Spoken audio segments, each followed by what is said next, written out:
तीन टप्प्यामध्ये मी व्याख्यानाला सुरुवात करतोय. पहिलं, आपलं व्यक्तिमत्व म्हणजे काय. दुसरं, आपलं व्यक्तिमत्व घडवायचं कसं असतं. आणि तिसरं, तुमच्या प्रश्नांची उत्तरं. अंडर द स्काय काही विचारायचं असले विचारा. पालकांच्या मनात शंका असतील त्या प्रत्येक शंकेचं मी निरसन करण्याचा प्रयत्न करतोय.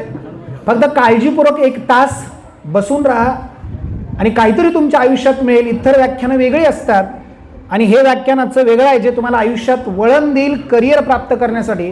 त्यामुळे काळजीपूर्वक, जर तुमचे मोबाईल सुरू असतील तर ते बंद करा, सायलेंट करा. कृपया कोणाचे मोबाईल वाजता कामा नाही. सगळ्यात पहिल्यांदा एखादा व्यक्ती घडतो कुठे, आणि हा एखादा व्यक्ती घडत असताना 3 महत्वाचे घटक आहेत. आणि मी सगळे बाजू कंगोरे कव्हर करतोय, फक्त बारीक बघा. कधी तुम्ही विचार केलाय का? व्यक्ती घडतो कुटुंबात. सगळ्यात पहिल्यांदा व्यक्ती घडते ती स्वतःच्या कुटुंबात. त्या कुटुंबामध्ये त्या मुलाला काय संस्कार मिळतात, आई बाबा काय संस्कार देतात, हा पहिला मुद्दा आहे. दुसरं, ते व्यक्तिमत्व घडतं समाजात. त्याला समाजामध्ये कुठल्या प्रकारचं वातावरण मिळतंय, तो कोणत्या समाजात राहतो, हे दुसरं मुद्दा आहे. पहिलं कुटुंब आणि दुसरा समाज. आणि सगळ्यात महत्वाचं आहे तिसरं, ते म्हणजे त्या व्यक्तीचे स्वतःचे विचार. ह्या 3 गोष्टीवरच माणसाचं व्यक्तिमत्व घडत असतं. आणि व्यक्तिमत्व घडवायचं असेल तर मग पहिल्यांदा आपल्या कुटुंबामध्ये तशा प्रकारचे संस्कार असले पाहिजेत जे संस्कार जिजाऊंनी शिवाजी महाराजांनी दिले. बघा मला काय म्हणायचं, जे संस्कार सचिन तेंडुलकरला घरात मिळाले, रमाकांत आचरेकर गुरुजींनी जे संस्कार दिले, ते संस्कार शाळेत मिळाले पाहिजे. आणि मग दोन्हीही संस्कार मिळाले नाहीत. डॉक्टर बाबासाहेब आंबेडकरांना कुटुंब चांगलं मिळालं, पण त्यांच्या दृष्टीने समाज चांगला मिळाला नाही. पण ते घडले स्वतःच्या विचाराने. म्हणून आयुष्यात सगळ्यात महत्वाचं काय असेल, सगळ्यात महत्वाचं, विचार बदला तर नशीब बदलेल. नशीब नावाचा प्रकार काय नसतो. मग मला विचार करायची प्रोसेस कशी डेव्हलप होते, मी काय करायला पाहिजे विचार करायचा असेल तर? मग मी चांगल्या लोकांच्या सोबत राहिलं पाहिजे. पहिलं, नुसतं चांगल्या लोकांच्या सोबत राहून होणार आहे का? तर ते काय कृती करतात ती कृती मी केली पाहिजे. नुसतं विचाराने माणूस घडत नाही, तर कृतीने माणूस घडतो. मग माझी कृती तशी असली पाहिजे, त्या कृतीवर मी चाललो पाहिजे, तर व्यक्ती घडणार आहे. आज बरेचसे मार्क मिळाले विद्यार्थ्यांचं. पहिल्यांदाच मी प्रथमतः कौतुक करतो की 94%, 98%, 97% मार्क्स मिळाले. पण हे मार्क्स म्हणजे यश नव्हे. काळजीपूर्वक विचार करा, मी तुम्हाला काय सांगणार आहे. डॉक्टर बाबासाहेब आंबेडकरांना 10वीला 36.37% मार्क होते. 36.37% मार्क असणारा एक विद्यार्थी आपल्या 8 डिग्र्यापैकी 7 डिग्र्या परदेशी विद्यापीठातल्या घेतो, 1 डिग्री फक्त मुंबई विद्यापीठाची घेतो. हे कशाच्या जोरावर? तर स्वतःच्या विचाराच्या जोरावर.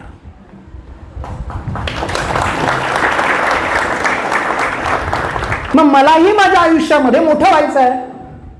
मग हे मोठं होण्यासाठी पहिल्यांदा पेरायला शिका. पेरला तर उगवणार आहे. मग काय पेरायचं?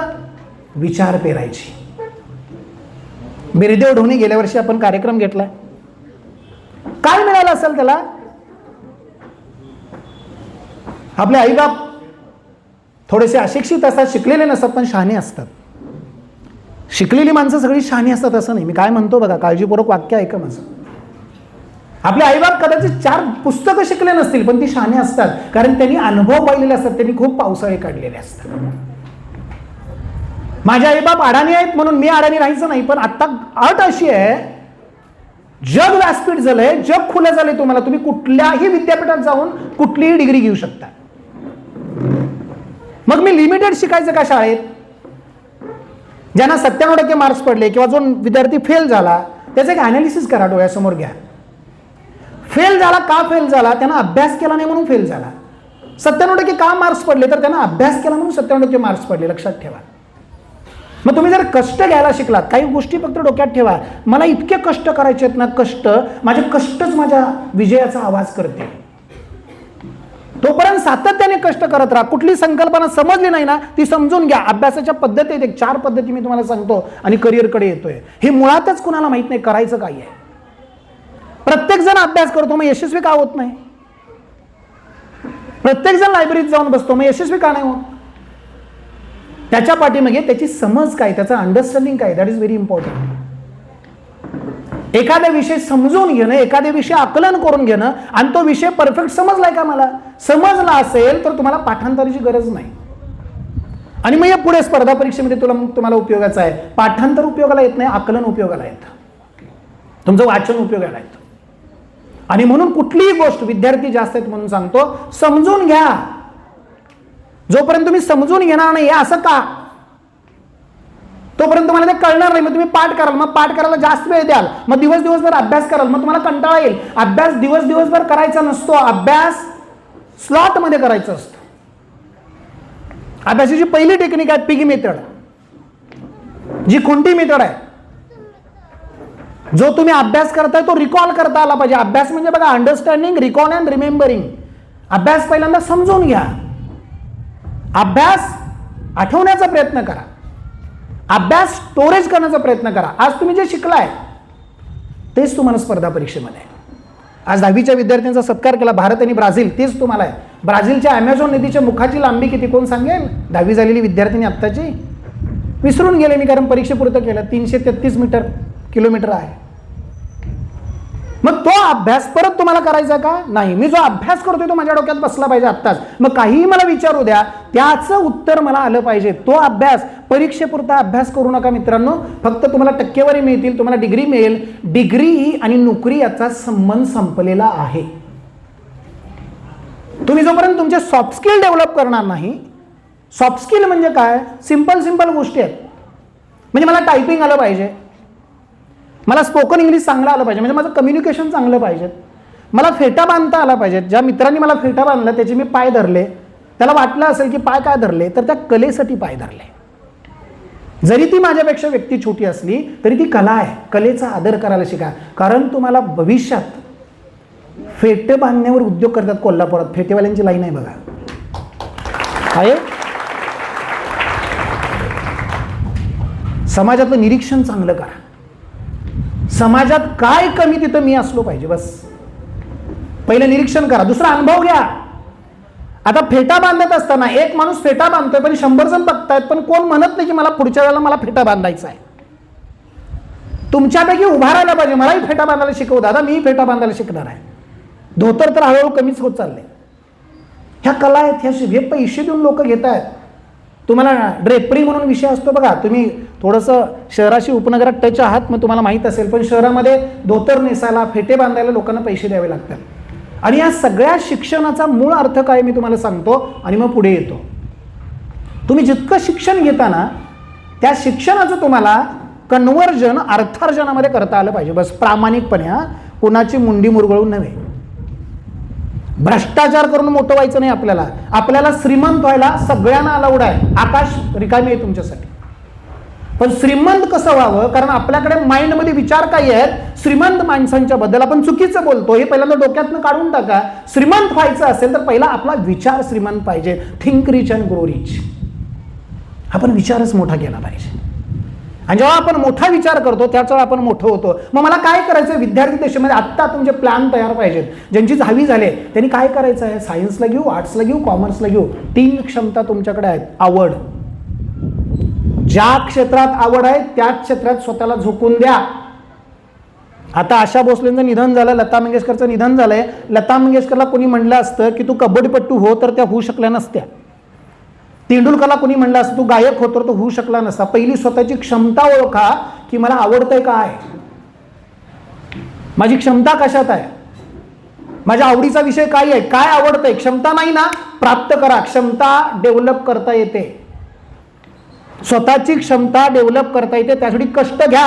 कष्टाशिवाय माणूस मोठा होत नाही. आणि पुढचं वाक्य सांगतो, कष्ट करणाऱ्या माणसाला देव सुद्धा घाबरतो. एवढं वाक्य कोरून ठेवा.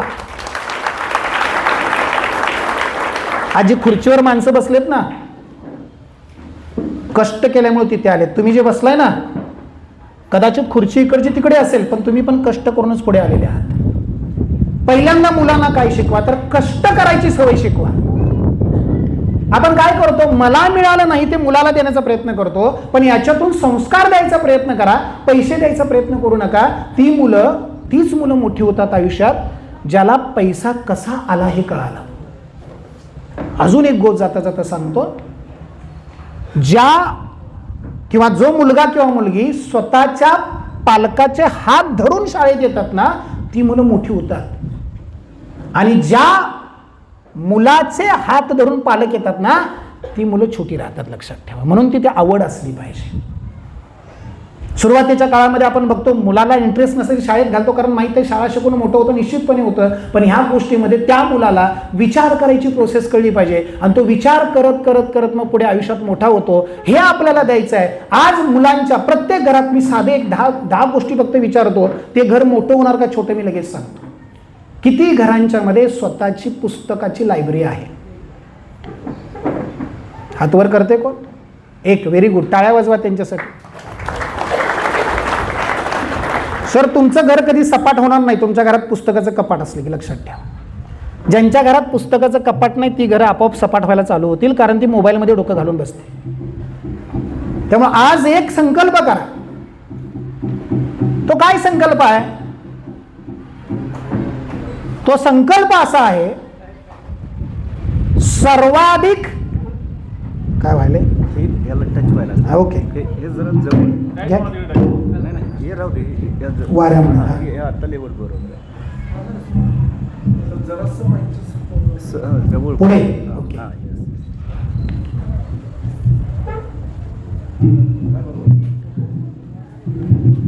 भारतामध्ये सर्वाधिक पुस्तकं कोणी वाचली असतील?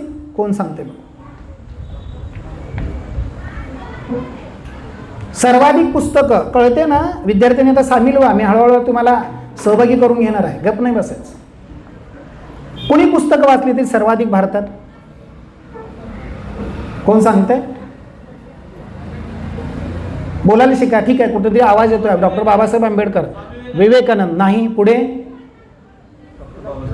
डॉक्टर बाबासाहेब आंबेडकर नाही. पुढे सर्वाधिक पुस्तकं ओशोंनी वाचली, 1,00,000 पुस्तकं वाचली. वयाच्या 13 वर्षी वाचायला चालू केलं. तुमचं तर 13 वर्षाच्या पुढे आहात तुम्ही आता. जेव्हा माणूस चांगल्या पुस्तकाच्या सानिध्यात येतो तेव्हा माणसाच्या घडण्याची प्रक्रिया सुरू होते. आणि म्हणून डॉक्टर बाबासाहेब आंबेडकरांनी 52,000 पुस्तकं वाचली आणि 58 पुस्तकं लिहिली. त्यातल्या 18 पुस्तकावर आंतरराष्ट्रीय दर्जाची पुस्तकं आहेत डॉक्टर बाबासाहेब आंबेडकरांची. मग आपण काय शिकलं पाहिजे? माझ्या घरात पुस्तक असलं पाहिजे बस. मी जे तुमच्यासमोर उभा आहे ना ते फक्त पुस्तकांच्यामुळे उभा आहे, बाकी काही नाही. मला पुस्तकं वगळलीत तर मी शून्य आहे. म्हणून पुस्तकं माणसाला घडवतात, चांगली माणसं माणसाला घडवतात, आणि चांगल्या माणसाचे विचार त्या माणसाचं व्यक्तिमत्व घडवतात. आणि हे व्यक्तिमत्व घडवायचं असेल तर हा काळ 10वी पासून 8वी पासूनचा 4थी पासूनचा प्रत्येक पालकांनी आपल्या मुलाकडे लक्ष दिलं पाहिजे. ते लक्ष असं असेल की माझा मुलगा कुणाच्या संगतीत आहे. पहिली गोष्ट, आयुष्यात संगत माणसाला मोठं करते आणि आयुष्यात संगत माणसाला बिघडवते. त्यामुळे प्रत्येक पालकांनी लक्ष काळजीपूर्वक द्या की माझ्या मुलगाची घरात आल्यानंतर तू कुणासोबत होतास आणि तू काय करतोस. कारण लेनिन असं म्हणायचा, कुठल्याही देशाची परीक्षा करायची असेल ना तर त्या देशाच्या युवकांच्या ओठावर कुठले विचार आहेत, कुठली गाणी आहेत, त्याच्यावर तो देश किती मोठा होणार हे ठरवायचा. देश शीतावरून भाताची परीक्षा असते. मी या त्रिदेव मंदिरात ज्यावेळी एंट्री करतो तेव्हा बघतो, तेव्हा मुलं बघतो, आधीची असणारी मुलं आणि आता कान देऊन ऐकणारी मुलं, सुरुवातीची मुलं आणि आत्ताची मुलं, हा परिवर्तनाचा काळ आहे. काहीतरी चांगला ऐकायला मिळालं पाहिजे, काहीतरी चांगलं दिलं पाहिजे, मग हळूहळू आपण डेव्हलप होत होणार. माणूस कधीच असा मोठा होत नाही. आज 4थी स्कॉलरशिपमध्ये कोण कोण आलेले आहेत त्यांचा भविष्यकाळ चांगला आहे. आज 8वी स्कॉलरशिपमध्ये कोण कोण पास झालेले आहेत त्यांचा भविष्यकाळ चांगला आहे. NMMS मध्ये कोण आले त्यांचा भविष्यकाळ चांगला आहे, कारण त्यांची ऑलरेडी स्पर्धा परीक्षेची तयारी चांगली होते. लक्षात ठेवा. मग स्पर्धा परीक्षा म्हणजेच विश्व आहे का? नाही. एकूण 7,000 कोर्सेस आहेत आणि 30,000 करिअर्स आहेत, पण आपल्याला मोजकीच माहित असतात.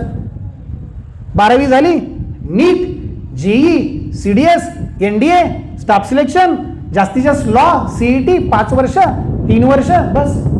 ह्याच्या पलीकडे जर आपण गेलो तर सिव्हिल इंजिनिअरिंग, जेई करतो, नसेल तर MSCT करतो बस. त्याच्या पलीकडे खूप क्षेत्र आहेत. आणि काळ 1991 नंतर बदललेला काळ आणि कोरोना नंतर बदललेला काळ हा खूप फास्ट फॉरवर्ड आहे, लक्षात ठेवा. कारण तुम्हाला आता स्टार्टअप सारख्या संधी आहेत. त्यामुळे या सगळ्यांचा अभ्यास करायचा असेल तर आउट ऑफ द बॉक्स नव्हे, बॉक्स नाही असं समजून विचार करायला पाहिजे. लक्षात घ्या, पूर्वीचा काळ होता आउट ऑफ द बॉक्स विचार करा. आउट ऑफ द बॉक्स म्हणजे वेगळा विचार करा. आता तुम्हाला बॉक्सच नाहीये, म्हणजे तुम्हाला फ्रेम नाहीये, तुम्हाला फ्रेम नाहीच आहे, तुम्हाला खूप विचार करावा लागेल, स्वतःचं करिअर स्वतः निवडावं लागेल आणि यासाठी अभ्यास करावा लागेल. आणि तो अभ्यास करताना काळजी घ्यावी लागेल, मला काय करायचंय, मला कुठल्या क्षेत्रात जायचंय. म्हणून मित्रांनो, निरीक्षण, अनुभव आणि वाचन हे सातत्याने सोबत ठेवा. असा तुमचा एकही दिवस नाही गेला पाहिजे. APJ अब्दुल कलाम एका ठिकाणी म्हणायचे, जो विद्यार्थी वयाच्या 14व्या वर्षी आपलं टार्गेट सेट करतो तो विद्यार्थी आयुष्यात यशस्वी होतो. आपण बऱ्यापैकी 14 वर्षापर्यंत आलोय. आता काही मुलं छोटी आहेत, पण तुम्हाला तुमचं भविष्य कळलं पाहिजे. कारण माणसाचं आयुष्य हे एकदाच मिळतं. ह्या एका जीवनामध्ये आपल्याला भरपूर काही करायचं आहे. आणि हे करत असताना आयुष्यभर जरी विद्यार्थी जीवन असलं शेवटच्या श्वासापर्यंत, तरी तुम्ही विद्यार्थी राहू शकत नाही. कारण तुम्हाला ठराविक टप्प्यावर अर्थार्जन करावं लागणार आहे. आणि हे अर्थार्जन करण्यासाठी तुम्हाला चांगलं शिकावं लागणार आहे. म्हणून तुमच्या शिक्षणाचा सगळ्यात महत्त्वाचा बेस, तुम्हाला टक्के किती पडले हे चांगलंच आहे, पण त्या टक्क्याचा वापर करता आला पाहिजे. आणि म्हणून एक तुम्हाला मी शब्द आता उच्चारतो, तो कळतो का बघा. करिअर निवडणं खूप सोपं आहे, करिअर घडवणं खूप अवघड आहे. वाक्याचा अर्थ कळला. बरेचसे जण करिअर घेतात, मला जेई करायचे, मला नीट करायचे, पण त्याच्यामध्ये अनभिज्ञ असतात. फक्त जायचं क्लासला, करायचं, यायचं, आणि मग प्रश्नचिन्ह निर्माण होतं की मला पर्सेंटाईल कमी आहे, माझा स्कोर कमी आहे. पण जेव्हा तुम्हाला नीट द्यायचे, जेई द्यायचे, नॅशनल लेवलची परीक्षा द्यायची आहे, तेव्हा त्याचा सिलेबस माझ्याकडे आहे का, त्याचे प्रिव्हियस इयर्स पेपर माझ्याकडे आहेत का, मी त्याचा सखोल अभ्यास केलाय का, आणि मग अभ्यास करून खरंच मला नीट द्यायची आहे का. मग नीटमध्ये मला 80% सिलेबस आहे, NCERT बेस्डचा आहे, मी स्टेट बोर्डचा विद्यार्थी आहे, आणि मी अभ्यास कशाचा करायला लागलोय, स्टेट बोर्डचा, आणि देतोय परीक्षा कुठली, नीट आणि जेई. रॉंग. कारण नीट आणि जेईला सिलेबस असतो तो NCERT पॅटर्न CBSEचा असतो. म्हणून आपली मुलं मागं पडतात आणि आपली मुलं MSCETला पास होतात, महाराष्ट्र CET. त्यामुळे एक गोष्ट लक्षात ठेवा, जे करायचंय ते मनापासून करा. पहिलं ठरवा, मला आयुष्याचं माझं गोल सेट पाहिजे. मी वयाच्या 22व्या वर्षी किंवा 23व्या वर्षी सेट होणार. तुम्हाला कुठलं वय घ्यायचं ते घ्या, त्याच्यासाठी तुमची क्षमता वाढवा. येणारा काळ इंग्रजी आलंच पाहिजे. येणारा काळ मी तुम्हाला आता सांगतोय, तुम्हाला इंग्रजी बोलता आलंच पाहिजे. म्हणून इंग्रजी आता तुम्हाला AI थ्रू सुद्धा घरात बसून इंग्रजी शिकता येतं. पण तुम्ही दररोज 10 शब्दांचा तरी शब्दसंग्रह तुमच्या डिक्शनरीमध्ये वाढ व्हायला पाहिजे, तुमच्या स्वतःच्या डिक्शनरीमध्ये. आणि जोपर्यंत माणसाला इंग्रजी बोलता येत नाही, प्रेझेंट होता येत, इथून पुढचा काळ कसा. इलॉन मस्क काय म्हणतो, मला तुमच्या डिग्र्या नको आहेत, मला तुमचं स्किल पाहिजे, स्पष्ट म्हणतो तो. मग बिल गेट्सचा पण विचार करतो, बिल गेट्सची डिग्री नाही, पण डिग्रीवाल्या लोकांना तो नोकरीला ठेवतो. याचा अर्थ काय, you should be skillful person. तुमच्याकडे स्वतःचं स्किल असलं पाहिजे, आणि स्किल असणारीच माणसं भविष्यात टिकणार आहेत. लक्षात ठेवा, पुढचा काळ हा मला जो वाटतो तो AIचा काळ आहे. AIचा काळ म्हणजे काय, आत्ता शासनाने एक निर्णय घेतला. शासनाचा निर्णय असा आहे की स्टेनोग्राफर म्हणजे स्टेनोचा जो कोर्स आहे तो बंद केला शासनाने. आता लक्षात ठेवा, त्याचं रिझन काय, फक्त टायपिंग ठेवलंय, स्टेनो बंद केला. स्टेनो हा उच्च न्यायालयामध्ये आणि सर्वोच्च न्यायालयामध्ये समोर जे काही निकाल होतात ते टायपिंग करायचं. स्टेनो म्हणजे त्याचे वर्ड्स असतात वेगळे, ते टाईप करणं आणि सेव्ह करून ठेवणं. पण आता AI काय करतंय, जे काही संभाषण चालू आहे ते रेकॉर्ड करून त्याचं तेच ठेवणार आहे. मी त्या माणसांचे जॉब गेले, पण AI मुळे जॉब पण आहेत. जॉब गेले म्हणजे सगळे जॉब जाणार नाहीत, त्यावेळी तुम्हाला स्किलफुल व्हावं लागेल. मग तुम्हाला रोबो आलेत, आणि सगळे जे जॉब आहेत 3 गोष्टी प्रामुख्याने नेहमी डोक्यात ठेवा, अन्न, वस्त्र, निवारा याच्याशीच निगडीत आहे. डोक्याच्या मॉलिश पासून, बूट पॉलिश पासून तुम्हाला करिअर करता येतं. म्हणून मी तुम्हाला म्हटलं की 30,000 करिअर्स आहेत, पण त्यातली मोजकी तरी आपल्याला माहीत पाहिजेत. आणि ती करिअर्स मी तुम्हाला सांगणार आहे तुमच्या प्रश्न उत्तराच्या माध्यमातून. मी करिअर सांगत बसतो, 30,000 करिअर आहेत. ज्याला इंटरेस्ट नाही त्याला पण गपगुमान ऐकून घ्यावं लागेल. पण मला असं वाटतं की तुम्हाला ज्याच्यात इंटरेस्ट आहे ते मला तुम्ही उभारून विचारलं पाहिजे. पहिला पर्सनॅलिटीचा पहिला गुण, आपल्याला उभा राहून प्रश्न विचारता आला पाहिजे. क्लिअर? मी आत्ताच तुम्हाला, मी बोलत राहीन पण तुम्ही प्रश्न विचारा. तुमच्या सगळ्या करिअरच्या शंका ज्या काय आहेत त्या मी सांगण्याचा प्रयत्न करेन. चला, पहिला रेल्वेचा डबा हलायला पाहिजे. म्हणजे आजच सकाळी माझे सर आले होते, प्राचार्य सर. ते म्हणले की पहिला रेल्वे हलायला 30 लिटर डिझेल लागतंय आणि मग पुढचं डिझेल 5 लिटरमध्ये 1 किलोमीटर रेल्वे पळते सर. म्हणजे सुरुवातीचा डबा फार महत्त्वाचा आहे, रेल्वे इंजिन. ते कोण आहे का बघूया. चला, पहिला जो कोण प्रश्न विचारेल त्याला पेन बक्षीस देणार मी. चला, व्हेरी गुड. 100%. त्यांचा प्रश्न खूप वेगळा आणि हटके आहे. डायरेक्ट सेलिंगमध्ये करिअर आहे का? 100%. पण प्रोडक्शन पण तुमचं असलं पाहिजे. डोअर टू डोअर जेव्हा तुम्ही डायरेक्ट सेलिंग करता तेव्हा तुम्हाला त्याची माहिती असली पाहिजे आणि त्याच क्षेत्रामध्ये तुम्ही स्वतःला वाहून घ्या ज्याच्यामध्ये तुम्हाला इंटरेस्ट आहे. आज तुम्ही शिकत असाल, नॉर्मली शिकत असाल, म्हणजे आता तुम्ही माझ्या मते तुमचं 12वी झालेलं आहे किंवा तुमचं BCom पण झालेलं आहे, म्हणजे तुम्ही ग्रॅज्युएट स्टुडंट असाल. तुमचं एज्युकेशन काय आहे? BBA. Very good. BBA किंवा MBA तेच सांगणार होतो. आता BBA किंवा MBA बसा. तुम्हाला ज्या सेक्टरमध्ये ज्या गोष्टीमध्ये इंटरेस्ट आहे त्या गोष्टीमध्ये थोड्या थोड्या गोष्टी आणून डायरेक्ट सेलिंग करण्याचा प्रयत्न करा. आज पूर्ण मार्केट वेगळं आहे पण तुमचा PRO स्ट्रॉंग असला पाहिजे, पब्लिक रिलेशन तुमचं स्ट्रॉंग असलं पाहिजे, त्याच्यासाठी तुमचं कम्युनिकेशन स्किल चांगलं असलं पाहिजे आणि त्याच्यासाठी तुम्ही स्वतः विश्वसनीय असलं पाहिजेत. तर डायरेक्ट सेलिंग प्रॉपर होतं. लक्षात ठेवा. आणि हे कसं करायचं? समजा मला ही यांना वही विकायची आहे. मी ही वही विकत असताना वही आला ही 70 रुपयाला आहे, 60 रुपयाला पडेल, घ्या, never. That is not direct selling. तुमचं संभाषण कौशल्य असं असलं पाहिजे की समोरचे, त्याच्यासाठी पहिलं तुमचं प्रोडक्ट चांगलं असलं पाहिजे. कोणाला फसवायचं नाही आपल्याला. फसवून मोठं होता येतं. माझं वाक्य ऐका, मी खूप अभ्यासपूर्वक सांगतोय. अप्रामाणिकपणे पण मोठं होता येतं, पण शाश्वत मोठं व्हायचं असतं तर प्रामाणिकपणच लागतो. लक्षात ठेवा. वाक्य कळलं? शाश्वत मोठं व्हायचं ना, मग प्रामाणिकच असलं पाहिजे. आणि त्यासाठी मग मला त्या सगळ्या प्रोडक्टचा अभ्यास चांगला केला पाहिजे आणि मी तो प्रोडक्ट कमी बेसवर सेल केला पाहिजे आणि मग मला अंदाज येईल आणि यासाठी मग मी धडपडलं पाहिजे. आणि डायरेक्ट सेलिंगमध्ये खूप चांगलं आपलं उत्पन्न आपल्याला मिळतं. पण आपण सगळ्यात महत्त्वाची भीड बाजूला सारली पाहिजे. सबसे बडा रोग क्या कहेंगे लोग. लोक काय म्हणतील इथं आपण अडखळतो आणि लोक काय म्हणतील म्हणून आपण जात नाही. श्रमाला प्रतिष्ठा प्राप्त करून दिली ती साने गुरुजींनी पहिल्यांदा. कोणी प्राप्त करून दिली? साने गुरुजींनी. साने गुरुजी काय म्हटले माहिती का? श्रम करणारा कोणीही माणूस असेल तर त्याची इज्जत करायला शिका. आपल्याकडे काय झालं? उदाहरण देतो तुम्हाला. एक IAS समोरून यायला लागलाय, दुसरा एक IAS आहे बघा, एक आर्मीवाला आहे, तिसरा शेतकरी आहे आणि चौथा पोस्टमॅन आहे. हे समोरून यायला लागलेत. तुमचा हात पहिल्यांदा कुणाकडे जाईल? व नमस्कार करायला किंवा हात द्यायला कुणाकडे जाईल? नॉर्मली कुणाकडे जाईल? IAS कडे जाईल. ही जोपर्यंत आपली मानसिकता बदलत नाही ना, हाच मोठा रोग आहे आपल्या देशाला लागलेला. आपण कलम 14 म्हणतो, सगळीकडे समता म्हणतो, पण वागताना विषमतेने वागतो. संविधानाने ते हक्क दिलेत आपल्याला. संविधान वाचा, घरोघरात संविधान पाहिजे. मी त्यावर काल पण बोललो. गावागावात संविधान. इथे एवढे मोठे तुमचं सभागृह आहे, या सभागृहामध्ये एक लायब्ररी असली पाहिजे, कपाट असलं पाहिजे. संविधानावर दररोज संध्याकाळी पारायण असलं पाहिजे तुमचं. हे संविधान म्हणजे माझं आहे किंवा आंबेडकरवादी आहे, मी आंबेडकरांच्या विचारांचा अनुयायी आहे. लक्षात ठेवा मी काय म्हणतो. असलं पाहिजे.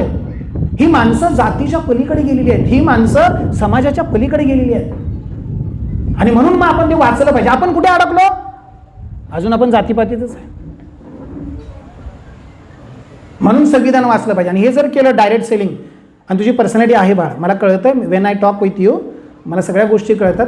थोडंसं बाहेर पड आणि डायरेक्ट सेलिंग कर.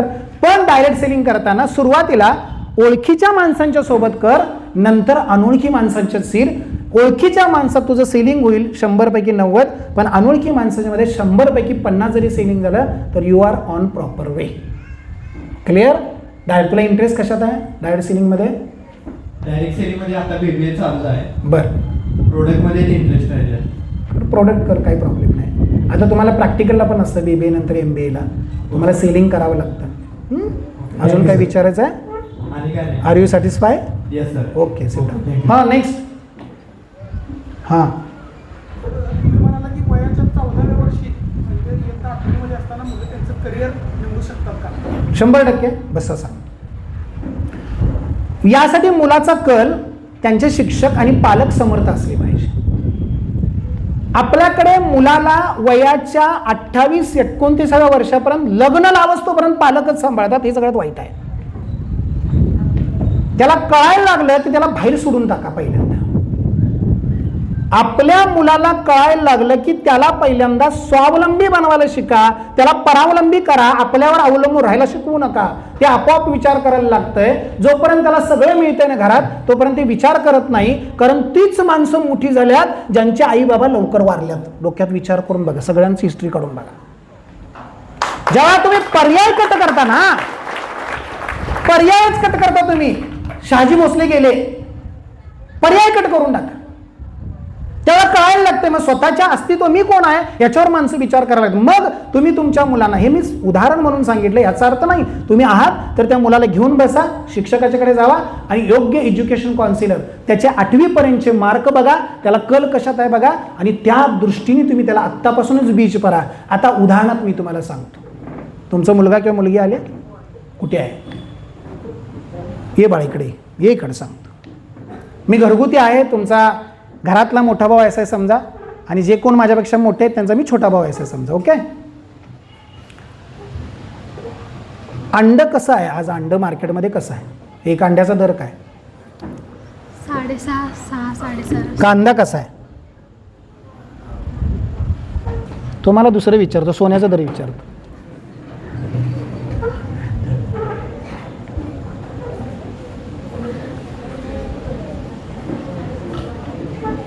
पस्तीस 40.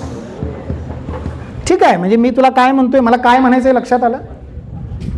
माझी मुलगी जर एनडीए करायची असेल, म्हणजे माझ्या मुलाला एनडीए मध्ये घालायचं असेल, एनडीए म्हणजे धैर्याचं काम आहे. एनडीए मध्ये कुणाला घेत नाहीत. एनडीए 900 मार्काची परीक्षा असते आणि 900 मार्काची एसएसबी असते, त्यावर पण मी बोलणार आहे.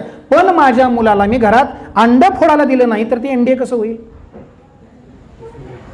पहिल्यांदा मुलगा किंवा मुलगी जशी असेल, चुकतील सुरुवातीला, चुकली तर चुकू द्या, पण त्यांना अनुभव घ्यायला शिकवा. काय घ्यायला शिकवा? अनुभव घ्यायला शिकवा. पालकांना माझी रिक्वेस्ट आहे, चुकेल 100 रुपये त्यांना द्या सुरुवातीला, सोडून द्या मार्केटमध्ये, घेऊन ये भाजी, आणतील बाद भाजी, आल्यानंतर फक्त त्याला प्रेमाने सांगा, बाळा याच्यापेक्षा चांगली भाजी मिळाली असती, जरा बघून आणायची नाही का? कावायचं नाही त्यांच्यावर, रागवायचं नाही त्यांच्यावर. कारण सगळ्यात महत्त्वाचं, मुलं खोटं कधी बोलतात माहिती आहे? आई बाबा मारतात म्हणून मुलं खोटं बोलतात. बरोबर आहे का चूक आहे? खोटं बोलायची सवय कोणी लावली? आई बाबांनी लावली. त्याचं कौतुक करा, चुकला तर चुकला, त्याला सांगा बा, तो नेक्स्ट टाइम काय करेल, मी माझी कन्या असेल तर काय सांगेन, ठीक आहे बा चुकलं तर चुकलं, 100 रुपयाचं नुकसान नाही झालं, ठीक आहे 10 रुपयाचं नुकसान झालं, पण नेक्स्ट टाइम तू काय कर. ह्यानी कॉन्फिडन्स वाढतो मुलाचा. आपण काय करतो नेहमी मुलांच्यावर, हे करू नको ते करू नको. वयाच्या 14 वर्षापर्यंत सर भारतीय मुलावरती 1.5 लाख वाक्य निगेटिव्ह बोलत असतो पालक. कोणी काय म्हणता, हे करू नको ते करू नको, सांभाळून जा, लई काम करू नको. आपलं पोरगं जरी निघालं तर काय म्हणतो आपण, लई काम करू नको. आणि ह्या संस्काराने माणूस आपला निगेटिव्ह होत चालला आहे आणि निगेटिव्ह विचार आपण मुलांच्यात पेरत चाललोय. हे विचार थोडे कुठे थांबले पाहिजेत. म्हणून बाळा तू आज पालकांनी खूप चांगला प्रश्न विचारला. तू जा घरी, तुझी सगळी कागदपत्र काढ, तुला कुठल्यामध्ये इंटरेस्ट आहे बघ, सगळ्यात जास्त स्कोर कुठे आहे बघ, आणि तुला काय करायचं आहे बघ, आणि तुझं आत्ताच स्वप्न ठरव की मला हे व्हायचं आहे. त्यासाठी तू त्या क्षेत्रातल्या माणसांशी भेट, त्या क्षेत्रांचा गायडन्स घ्या. ते समजा तुला काय व्हायचं आहे, डॉक्टर व्हायचं आहे, MBBS करायचं आहे, BHMS करायचं आहे, BAMS करायचं आहे, BDS करायचं, काय करायचं आहे, अजून काय ठरवलं नाही. अजून काय ठरवलं नाही, म्हणून ते लवकर ठरवायचं. कळतंय? मग BDS ला मला काय लागणार आहे, BHMS मला काय लागणार आहे, BAMS ला मला काय लागणार आहे, मला काय द्यावी लागेल, नीट द्यावी लागेल. मग नीट किती मार्काचे, 720 मार्काचा पेपर आहे का, मला किती पडायला पाहिजे, तर मला MBBS ला मिळेल का, मला ओपन शीटमध्ये मिळणार आहे, गव्हर्नमेंट शीटमध्ये मिळणार आहे का, मला पे शीटमध्ये मिळणार आहे. हा सगळ्यांचा अभ्यास करावा लागेल. हे आपण आपल्याला मुलाला द्यायचं आहे आजपासून. अगरी आहात सगळे पालक? त्यांनी कुठलीही शंका विचारली, सगळ्यात महत्त्वाचं काय माहिती आपल्या शाळेत, शिक्षक असू द्या पालक असू द्या, गप्प बस. तुला काय कळतंय, गप्प बस. गप्प बस संस्कृती बंद झाली पाहिजे. त्याला कळत नसेल तर अभ्यास करून सांगा, त्याला संबंधित माणसाकडे न्या. हिला तुमच्या इथल्या एरियात कोण MBBS डॉक्टर आहे का बघा, BAMS डॉक्टर आहे का बघा, BHMS डॉक्टर आहे का बघा, BDS डॉक्टर आहे का बघा, स्किन स्पेशलिस्ट आहे का बघा, सगळे स्पेशलिस्ट आहेत आता. आणि मग काय करावं लागतं बघा. आणि बाळा, माणूस घडतो कुठे माहीत आहे, ज्याच्या संगतीत असतो ना त्याचा परिणाम 75% पडतो. संध्याकाळी 7 वाजता हे संगतवाले हेच गोळा करतात संगत, बरोबर आहे. हे हात हलणारे बरोबर 7 वाजता हातच चालतात. का हलतात? संगत ती आहे. पुस्तकाची संगत असेल तर माणूस गप लायब्ररीत जाऊन बसेल. म्हणून तुमची संगत चांगली. हिच्यासाठी टाळ्या वाजवा. पेन जपून ठेव आणि तुझं ध्येय झालं की मला येऊन भेट, साध्य झालं की ओके घे, जा बा जा. प्रत्येक कार्यक्रमात मी एक पेन देत असतो. एक पेन संपलेला आहे कारण पहिला प्रश्न महत्त्वाचा होता पण ती डेअरिंग करून पुढे आले म्हणून तिच्यासाठी मी ते पेन दिला. चला पुढे प्रश्न विचारा पटपट पटपट. हां, व्हेरी गुड. संस्कृतमध्ये करिअर करण्याची खूप मोठी संधी आहे बघा, खूप मोठी संधी आहे. संस्कृत ही अशी भाषा आहे जी सगळ्या भाषांची जननी आहे.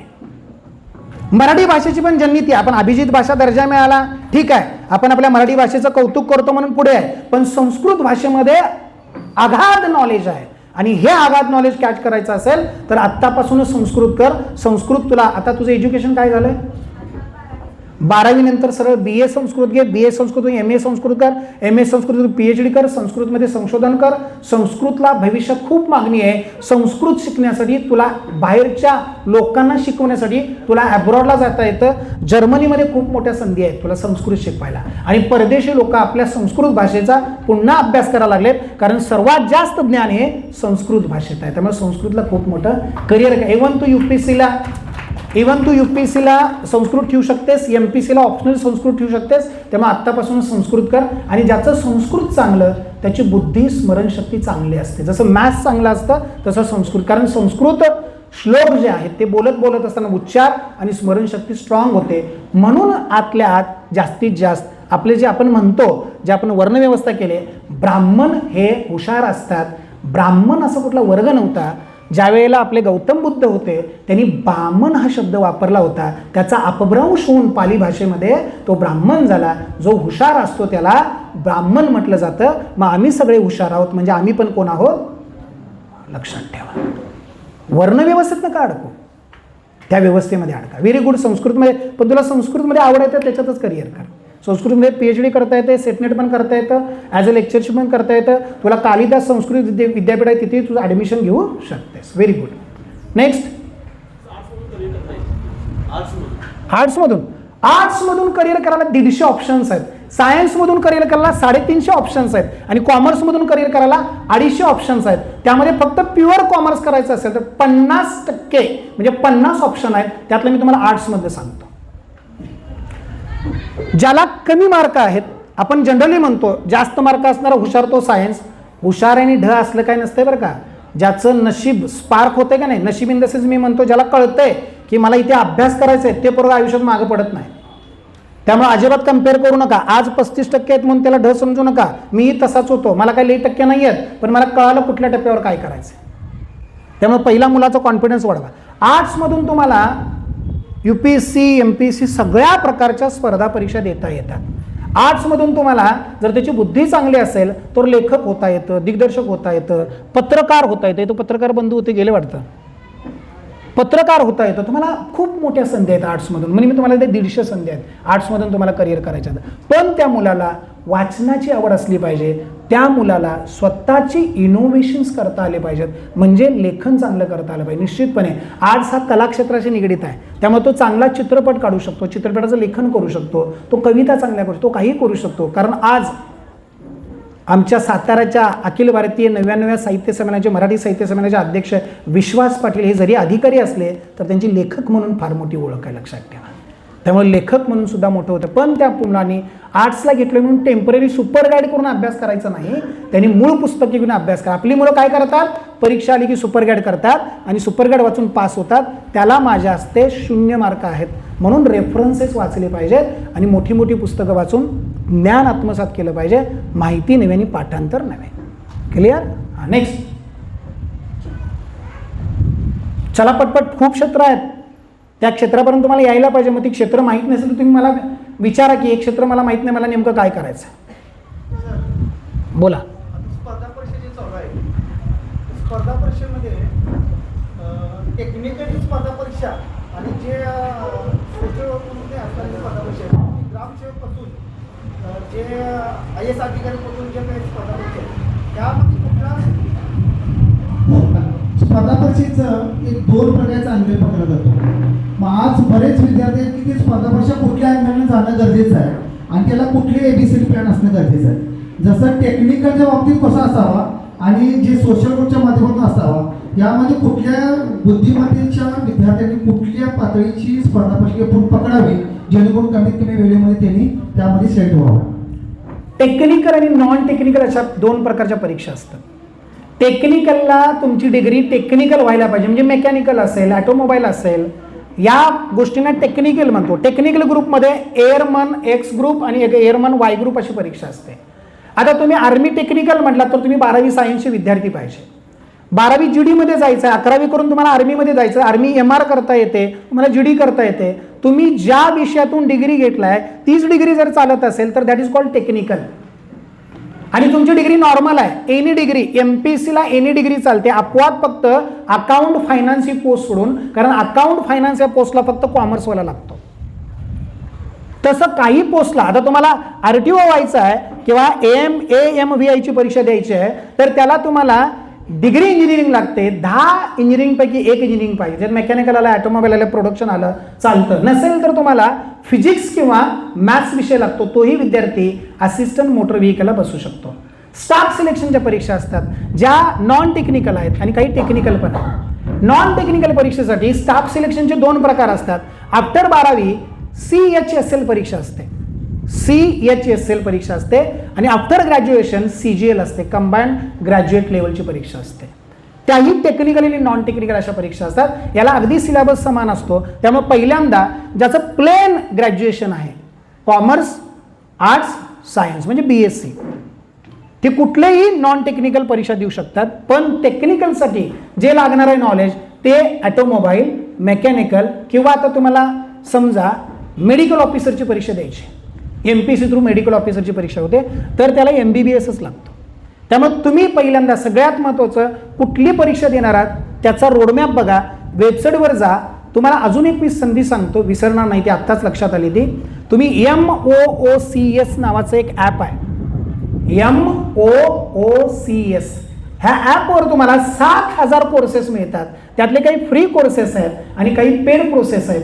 जगातल्या नामवंत विद्यापीठांचा उल्लेख त्याच्यामध्ये आहे आणि त्याचं सर्टिफिकेट तुम्हाला मिळतं. त्यामुळे तुम्ही फावल्या वेळेमध्ये त्या वेबसाईटवर जाऊन भेट द्या. आता मी पहिल्यांदा सांगतो, UPSC तुम्हाला द्यायची आहे. एक परीक्षा उलगडत जातो. UPSC द्यायची आहे तर एनी ग्रॅज्युएट 35% पडलेला कोणीही ग्रॅज्युएट स्टुडंट UPSC MPSC देऊ शकतो. पण त्याला एक अट आहे. ती अट कशी? जर मला क्लास 1 क्लास 2 परीक्षा द्यायची असेल तर माझं वाचन अफाट पाहिजे, कारण मला प्रिलियम द्यायचे 400 मार्काचे 2 पेपर आहेत. पहिला GS, दुसरा CSAT आणि माझी मेन्स आहे 1750 मार्काची. म्हणजे एक पेपर मला 3 तास लिहायचा आहे आणि एक पेपरमध्ये मला 5000 शब्द लिहायचे आहेत. म्हणजे तुमची लिहिण्याची क्षमता असली पाहिजे. बाकीच्या परीक्षा ऑब्जेक्टिव्ह होत्या. आपण म्हणतो STI झाला, PSI झाला, असिस्टंट झाला, टॅक्स इन्स्पेक्टर झाला, ह्या सगळ्या परीक्षा ऑब्जेक्टिव्ह आहेत. पण तुम्हाला क्लास 1 क्लास 2 जर आता मिळवायचे असेल तर डिस्क्रिप्टिव्ह वाचन अफाट लागणार आहे आणि ते वाचन करण्याची आत्तापासून सुरुवात करा. ही नॉन टेक्निकलची परीक्षा आहे. तिथे कुठेही AMVI किंवा इंजिनिअरिंगच्या परीक्षा सोडल्या, जसं IAS असतो तसा IES असतो, इंडियन इंजिनिअरिंग सर्व्हिस असते. त्याला टेक्निकल माणसं लागतात. तिथे नॉन टेक्निकलचं काही काम चालत नाही. तलाठी एनी ग्रॅज्युएट, ग्रामसेवक एनी ग्रॅज्युएट, लिपिक एनी ग्रॅज्युएट. पण तुम्हाला मगाशीच मी सांगितलं, एकूण MPSC 33 प्रकारच्या परीक्षा घेते. ह्या MPSCच्या वेबसाईटवरती जा, www.mpc.in, इथे क्लिक करा. तुम्हाला सगळ्या प्रकारची MPSCच्या परीक्षा कळतील आणि मग तुम्ही कुठल्या परीक्षेमध्ये जाणार आहात ते कळेल. आज तुम्हाला NDA मध्ये जायचं आहे. आता मी MPSC UPSC सांगताना सांगतोय, कारण UPSC लेंदी आहे, सांगताना मी सांगतो. पण यातले किती जण करणार आहेत? UPSCची प्रिलियम 400 मार्काची, मेन 1750 मार्काची आणि इंटरव्ह्यू 275 मार्काची असते. मग मला इंटरव्ह्यू 275 मार्काची म्हणजे किती काय करावं लागेल आणि कसा अभ्यास करावा लागेल. मार्क जरी 275 असले तरी 4 विभागामध्येचं डिस्ट्रीब्युशन असतं. फर्स्ट तुमचं CV, म्हणजे तुमचं ग्रॅज्युएशन कशात झालं. समजा एखाद्या विद्यार्थ्याचं ग्रॅज्युएशन केमिस्ट्रीमध्ये झालं असेल तर ते तुम्हाला विचारतील, tell me the pioneer of the chemistry first, then what is the difference between organic and inorganic chemistry. एखादं सूत्र देतील, तुम्हाला विचारतील, तुम्ही जे शिकलाय तुम्हाला केमिस्ट्रीचे विषय विचारतील, ते केमिस्ट्रीचे सगळे विषय तुम्हाला पारंगत असले पाहिजे. इथून तुमची इंटरव्ह्यू सुरू होते आणि तुम्ही ज्या पदांना प्रायोरिटी देणार आहात त्या पदांची संपूर्ण माहिती आणि रिसेंटली ट्रेंड्स. आता प्रश्न असा विचारला जाईल, समजा हे विद्यार्थी म्हणून माझ्याकडे आले आणि त्यांचा ऑप्शनल विषय पॉलिटिकल सायन्स आहे, कारण एकूण UPSCला 34 विषयापैकी एक निवडायचा असतो, MPSCला 26 विषयापैकी एक निवडायचा असतो. त्यातला समजा यांचा पॉलिटिकल सायन्स असेल तर त्यांना पहिल्यांदा प्रश्न असा आज इंटरव्ह्यू असं धरून चला तर त्यांचा पहिला प्रश्न आहे, कॉकरोच पार्टीविषयी तुमचं मत काय आहे. यासाठी तुम्ही काय वाचलं पाहिजे, वर्तमानपत्र वाचलं पाहिजे. दुसरा प्रश्न असा असेल, भारत इराण इस्रायल अमेरिका युद्धाचा बळी पडलाय का. तेलवाढ झालेली आहे. मग अशी तेलवाढ कधी झाली होती. मग 1991चं प्रॉक्सी वॉर लक्षात यायला पाहिजे, इराण बरोबर झालेली युद्ध लक्षात यायला पाहिजे. मग त्याच्यासाठी त्याचा अभ्यास लागतो आणि इंटरव्ह्यू असा होतो. इंटरव्ह्यूसाठी तुम्ही खूप प्रिपेअर असलं पाहिजे, पण ते शक्य आहे, फक्त तुम्ही अभ्यास केला पाहिजे. त्यामुळे ते गोष्ट लक्षात ठेवा, मुलाखत देताना मुलाखत स्किलफुली देता आली पाहिजे, हँडल करता आली पाहिजे, आपल्याकडे ओढून घेता आली पाहिजे. मुलाखत ही स्किल आहे. पुढे ज्यांना NDA करायचं आहे, CDS करायचं किंवा ह्या परीक्षा द्यायच्या आहेत. आता NDAला जातानाच माहीत नाही की मला कशा प्रकारे जायचं. बऱ्याच लोकांना माहीत नाही. ते काय करतात, 11-12वी GEला ॲडमिशन घेतात आणि त्यांना वाटते की NDAला झालो मी. नाही, NDAला 3 प्रकारे जाता येतं. पहिला प्रकार समजून घ्या कसं जाता येतं. NDAला पहिल्यांदा JEE मेन्स क्रॅक केले की डायरेक्ट SSB इंटरव्ह्यू असते. NDAचा दुसरा प्रकार आहे, NDA तुम्ही NCC++ सर्टिफिकेट असेल तर डायरेक्ट तुमची SSB इंटरव्ह्यू असते थ्रू युनिव्हर्सिटी सिलेक्शन. आणि तिसरा जो प्रकार आहे, 900 मार्काची रिटर्न आणि 900 मार्काची SSB मुलाखत. ह्या 900 मार्काच्या परीक्षेमध्ये 300 मार्काचा मॅथ्सचा पहिला पेपर असतो, दुसरा पेपर 200 मार्काचं इंग्रजी आणि 400 मार्काचं GS असतं. मग तुमचं सिलेक्शन SSBसाठी होतं. SSB 5 दिवसाची इंटरव्ह्यू असते. या 5 दिवसामध्ये अख्खी तुमची बॉडी पर्सनॅलिटी ऑब्झर्व केली जाते आणि मग तुमचं मेडिकल, मग तुम्हाला NDA खडकवासलामध्ये पाठवलं जातं. आणि या NDAला आर्ट्सवाला पण चालतो. मुळात डोक्यात घ्या, बऱ्याच लोकांना वाटतं की सायन्सच पाहिजे. नाही, आर्ट्सवाला पण चालतो, सायन्सवाला पण चालतो आणि कॉमर्सवाला पण चालतो. पण सायन्स ज्याचा आहे, म्हणजे सायन्समध्ये त्याला फिजिक्स आणि मॅथ्स असणं गरजेचं आहे. फिजिक्स आणि मॅथ्स असणारा विद्यार्थी हा एअरफोर्समध्ये जातो आणि नौदलमध्ये जातो आणि आर्ट्सवाला विद्यार्थी हा ग्राउंड ड्युटी करतो, ॲज अ लेफ्टनंट म्हणून जातो. त्यामुळे या सगळ्या गोष्टींचा अभ्यास करा. मला आयुष्यात काय करायचं आहे ठरवा आणि निर्णय घ्या. कळतंय. टेक्निकल आणि नॉन टेक्निकल मी 2 गोष्टी सांगितल्या. नॉन टेक्निकल असेल तर एनी ग्रॅज्युएट चालतो, टेक्निकल असेल तर तुमच्या विषयीची. आता फार मोठी पशुसंवर्धनाची जाहिरात आली, त्याला बॅचलर ऑफ व्हेटरनरी सायन्सचेच विद्यार्थी चालतात, त्याला आर्ट्सचे विद्यार्थी चालणार नाहीत, कारण त्याचा कोर्स काय टेक्निकल आहे. त्यामुळे पशुसंवर्धनाच्या जेवढ्या जागा, जास्तीच्या जागा यावर्षी आहेत. त्यामुळे तुम्ही काय केलं पाहिजे, मग इकडे आपण बघतच नाही. पशुसंवर्धन अधिकारी म्हणून क्लास 1ची पोस्ट असते. सुरुवात त्याची बॅचलर ऑफ व्हेटरनरी सायन्स, म्हणजे आपल्याला वाटतं, सगळ्यांना वाटतं MBBS करावं, पण कुणाला वाटत नाही की BVS करावं, बॅचलर ऑफ व्हेटरनरी सायन्स करावं, पण त्याला पण करिअर आहे. पण तुम्ही अशा ठिकाणी जा जिथे गर्दी आहे तिथे जाऊ नका, जिथे गर्दी कमी आहे तिथे जा, म्हणजे लवकर सेटल व्हाल. त्यामुळे हेही नॉन टेक्निकलचा एक भाग आहे. तुम्ही अजून जायचं असेल, किती लोकांना सहज पत्रकारिता म्हणून आपण इथे फिरतो, पण आपले पत्रकार इंडियन इकॉनॉमिस्ट किंवा टाइम्समध्ये जायचे असतील किंवा मोठ्या वर्तमानपत्रामध्ये जायचे असतील तर पहिला मुळात त्याचं वाचन लागतं. मग मला इंडियन एक्सप्रेसमध्ये जायचं आहे तर मला बॅचलर ऑफ जर्नलिझम करावं लागेल, मला MJ करावं लागेल, मास्टर ऑफ जर्नलिझम करावं लागेल, मला मास कम्युनिकेशन करावं लागेल. 1-1 वर्षाचा कोर्स आहे. आता मी तुम्हाला सांगतो की बरेच विद्यार्थी कन्फ्यूज अवस्थेमध्ये असतात, सर करायचं काय. सर्टिफिकेट कोर्सेस आहे 10वी नंतर 6-6 महिन्याचे. आता बऱ्याच लोकांना नर्सिंगमध्ये जायचं आहे, ANMचा कोर्स आहे 2 वर्षाचा, GNMचा कोर्स आहे 3 वर्षाचा, BSc नर्सिंग आहे 4 वर्षाचं. ज्यांना कमी कालावधीमध्ये पैसे मिळवायचे, स्थिर व्हायचं ना, त्यांनी सेवा करायची वृत्ती असेल ना, तर जॉईन द नर्सिंग कोर्सेस. कारण इतकं झपाट्याने आफ्टर 40 प्रत्येकाला, इथे 40 वर्षाच्या वरती असणाऱ्या माणसाला कुठली ना कुठली गोळी चालू आहे. मेडिकल आणि दवाखान्याच आता तेजीत चाललेले आहेत. त्यामुळे तुम्ही या सगळ्या गोष्टींचा विचार करा. ते करिअर म्हणून निवडताना इंटरेस्ट आहे का बघा आणि तिकडे तुम्ही झेप घ्या.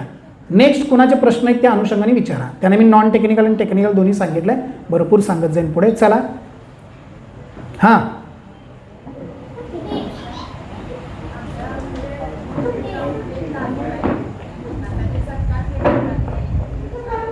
2 मिनटं माईक येतं.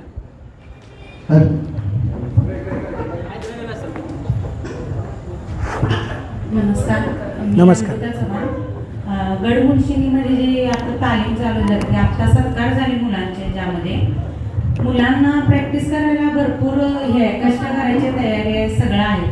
पण मुलं जी आहेत ती मिडल क्लास वर्गातनं जे आलेले आहेत, पण त्यांना स्पोर्ट्समधनं काय करिअर आहे काय नाही याबद्दल काहीच माहीत नाही. फक्त यायचं, प्रॅक्टिस करायचं, काय असेल ते आपला खुराक खायचा आणि त्यातून निघून जायचं. एक स्पोर्ट्समन असे पण आहेत की जे खेळात पूर्ण चांगले आहेत, पण त्यांना योग्य दिशा न मिळाल्याने ते भरकटलेल्या अवस्थेत आहेत. म्हणजे आज कोणतं तरी रिक्षा काढणं किंवा बाहेर कोणती तरी टपरी काढणं ह्यातच मुलं अडकलेली आहेत, कारण त्यांना योग्य मार्गदर्शन मिळालं नाही. मग आमच्या तालमीतर्फे मी एक प्रश्न करते की आमची जी छोटी मुलं आहेत, पैलवान आहेत किंवा अदर कोणत्याही गेममध्ये आहेत, त्यांना तुम्ही स्पोर्ट्समधनं जे काही करिअर असतं त्याबाबत तुम्ही जरा मार्गदर्शन सांगतो. मुळात स्पोर्ट्सवाल्या मुलाला 5% आरक्षण असतं. स्पोर्ट्सच्या कुठल्याही माणसाला किती टक्के आरक्षण आहे? 5% आरक्षण आहे. पण तो स्पोर्ट्स इंडिव्हिज्युअल गेम असेल तर करिअर खूप मोठा आहे. स्टेट लेवल, नॅशनल लेवल आणि इंटरनॅशनल लेवल. जो विद्यार्थी इंटरनॅशनल लेवलला चमकतो त्याला डायरेक्ट शासन पोस्ट देतं. उदाहरणार्थ राही सरनोबत, उदाहरणार्थ सुहास खामकर. लक्षात येतं? डायरेक्ट पोस्ट दिली जाते त्यांना. त्यामुळं त्या विद्यार्थ्याला इंडिव्हिज्युअलमध्ये क्रीडा संकुल बालेवाडीला आहे. कुठे आहे? पुण्यात बालेवाडीला.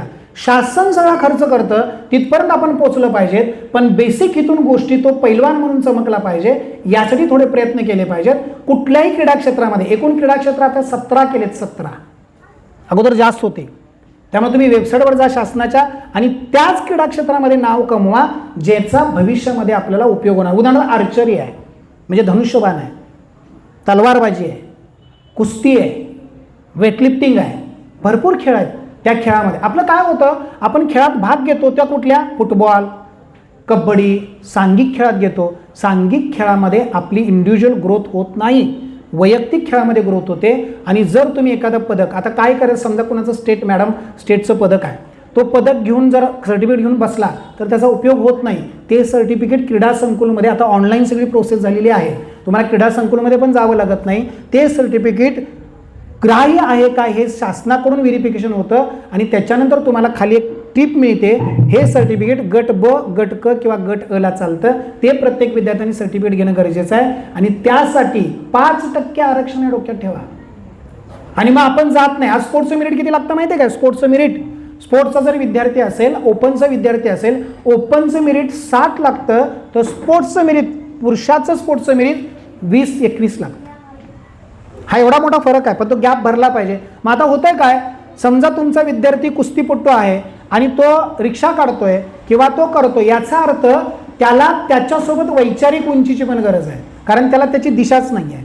त्यामुळे अशा स्पोर्ट्स लोकांसाठी एक मी एवढंच सांगतो की तुम्ही स्पोर्ट्स करताय ते करिअर म्हणून करा, ते टाइमपास म्हणून करू नका. कुस्ती खेळताय तर अशी कुस्ती खेळा, महाराष्ट्र केसरी झालात, आयुष्य जातंय आरामात.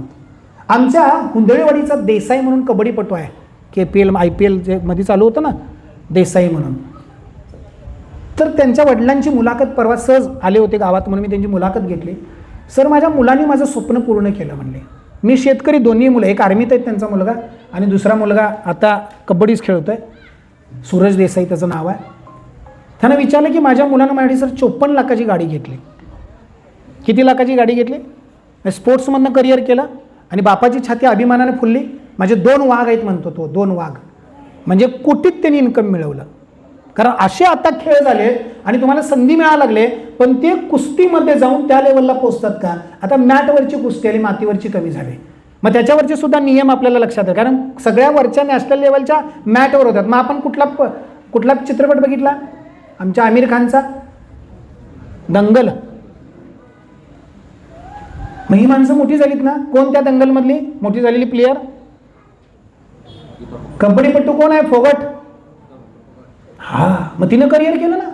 हरभजन सिंग, धोनी, शासनाने यांना अधिकारी केलंय, लक्षात ठेवा. मग तुम्ही तितकं चमकलं पाहिजेत. स्पोर्ट्समध्ये सुद्धा करिअर करता येतं. आणि सगळ्यात महत्त्वाचं, स्पोर्ट्सवाल्याची मानसिकता इतकी बळकट असते, लात मारील तिथं पाणी काढू शकतो. स्पोर्ट्सवाल्यांनी एकच करायचं मॅडम, आपल्या स्पोर्ट्सवाल्यांनी फक्त आयुष्यात, त्यांनीच नाही तर तुम्हाला एक सल्ला देतो, फक्त आयुष्यात व्यसन तेवढं करू नका. बस व्यसन केला की पैलवान संपला, व्यसन केला की खेळाडू संपला, व्यसन केला की कोणीही माणूस संपला. आज एकच ह्या बिरदेवाच्या मंदिरामध्ये हॉलमध्ये करा की माझी मुलं व्यसनापासून दूर कशी राहतील आणि व्यसन असेल तर सोडतील कसं याचा विचार करा. त्यामुळे पहिल्यांदा सगळ्या मुलांना, आणि कोण कबड्डीपट्टू किंवा तुमचे कुस्तीपट्टू असेल तर त्यांना सांगा, मी एक दिवस येतो, त्यांना मार्गदर्शन करतो काय काय कुस्ती खेळायची आहे आणि लिगली कसं जायचं आहे. कुस्तीतलं मला काय कळत नाही, पण कागदपत्र कशी न्यायची आणि क्रीडा संकुलमध्ये कसं जायचं आहे ते मी त्यांना सांगू शकतो आणि त्याच्यातून करिअर करता येतं. आज स्पोर्ट्समधला सुद्धा कोटा आता काय केलं माहिती आहे का शासनाने?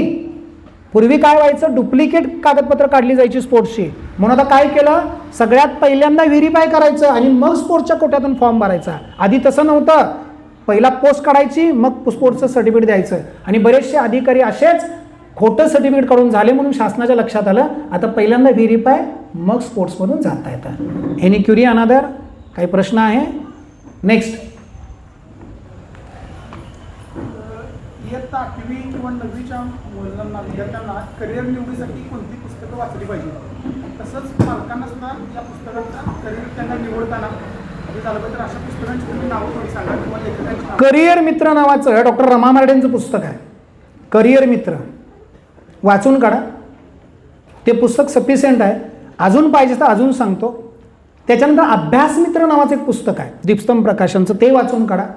करिअर वृत्तांत नावाचं एक पुस्तक आहे देशमुख सरांचं, सेल्फ हेल्प पब्लिकेशनचं, ते वाचून काढा. सफिशियंट आहेत.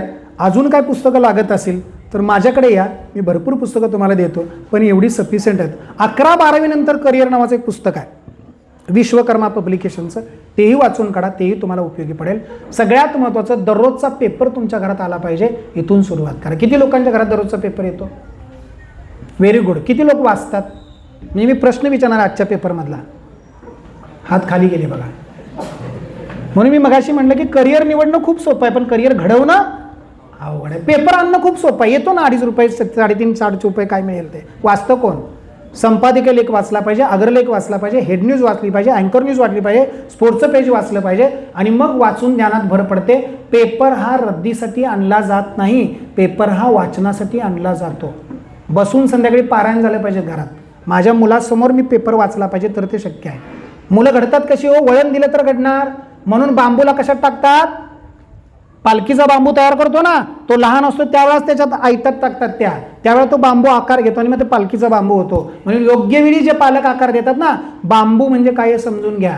बांबू हा फार मोठा, आपल्या मुलगा बांबूसारखा असला पाहिजे उदाहरण देतो आणि पुढे येतो.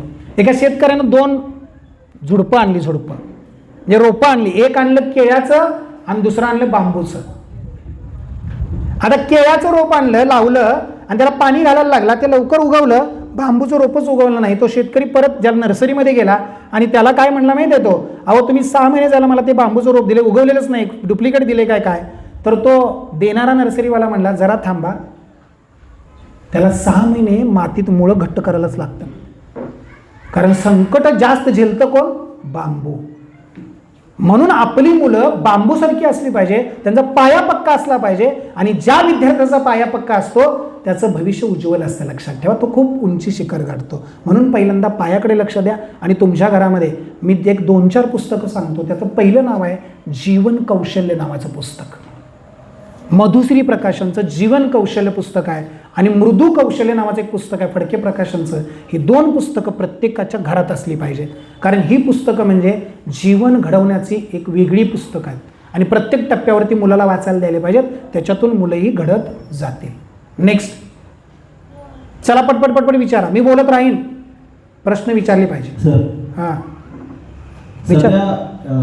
कॉम्पिटिटिव्हचा जमाना जास्त सुरू आहे, ट्रेंडच सुरू आहे. समजा बरेचशी लोक त्याच्यामध्ये करिअर करायचे ह्या हिशोबाने येतात, पण त्यांच्याकडे प्लॅन बी नसतोय किंवा एखादा प्लॅन सी नसतोय. सक्सेस रेशो बघितला तर खूप कमी आहे. तर त्या विद्यार्थ्यांनी कशा रोडमॅपला जायला पाहिजे असं वाटतं? सांगतो. मुळात प्लॅन बी आणि प्लॅन ए असलं डोक्यातनं काढून टाका. तानाजी मालुसरे गडावर चढले, ज्यावेळा पडले त्यावेळा दोर कापून टाकले. दोर कापून टाकल्यावर आपल्याला लढता आलं, माघारी मावळे आपले फिरले नाहीत. मी का सांगतोय लक्षात येतो, कुणी हे करायचं. जे अंडर ग्रॅज्युएट आहेत त्यांनी प्लॅन बी करायचंच नाही. जे ग्रॅज्युएट झालेत त्यांनी प्लॅन बी करायला काय हरकत नाही, कारण वय झालेलं असतं. आता 10वीच्या आणि 12वीच्या मुलांनी प्लॅन बी म्हणून बघायचंच नाही. जेव्हा तुम्ही दोन्ही दगडावर हात ठेवताना, दोन्ही दगडावर उभा राहताना, तेव्हा तुमचं कॉन्सन्ट्रेशन फुल होत नाही, डोक्यात ठेवा. त्यामुळे पहिली गोष्ट, आणि प्लॅन बी करायचा असेल तर तो कुठला करायचा, तुमच्याच क्षेत्रामधला करायचा. म्हणजे मला UPSC करायची आहे, UPSC नाही झाली तर माझा प्लॅन बी MPSC असला पाहिजे. तुम्ही काय करता, चुकीचा प्लॅन बी करता. मी 10,000 वेळा हेच सांगतोय, काय प्लॅन बी करायचा. समजा मला MPSC नाही मिळाली ना, मला MPSCची लिपिक टंकल तरी मिळाली पाहिजे. कारण तुम्ही जेव्हा प्लॅन बी करता ना, म्हणजे मेकॅनिकल होता किंवा केमिकल इंजिनिअरिंग होता, तेव्हा तुम्हाला 18,000 आणि 19,000 राबावं लागतं. आज पोलीस जरी झाला माणूस कोण, तर त्याला 29,000 ते 31,000 पगार आहे. मग माझा प्लॅन बी हा पोलीस असेल, आर्मी असेल, तो असला पाहिजे. कारण तुम्ही त्याच्यासाठी आयुष्याची 3-4 वर्ष घालवलेली असतात. आज UPSCचा एखादा विद्यार्थी, MPSCचा एखादा विद्यार्थी जेव्हा सक्सेस मिळवण्याची धडपडत असतो, तेव्हा त्याने 3-4 आयुष्य घालवलेले असतात. एका वर्षात कोणाला काही मिळत नाही, 2 वर्षात कोणाला काही मिळत नाही. मिळालं तर त्याचा बेस पक्का असतो, म्हणून ते मिळतं, लक्षात ठेवा. मग तुम्ही तो प्लॅन बी काय करायचा, तुमच्या क्षेत्रातला करायचा. पण आपण प्लॅन बी करायला पहिल्यांदा चुकतो, कारण पहिल्यांदाच आपल्याकडे काय माहिती आहे का, एक साधं उदाहरण देतो, पटते का बघा.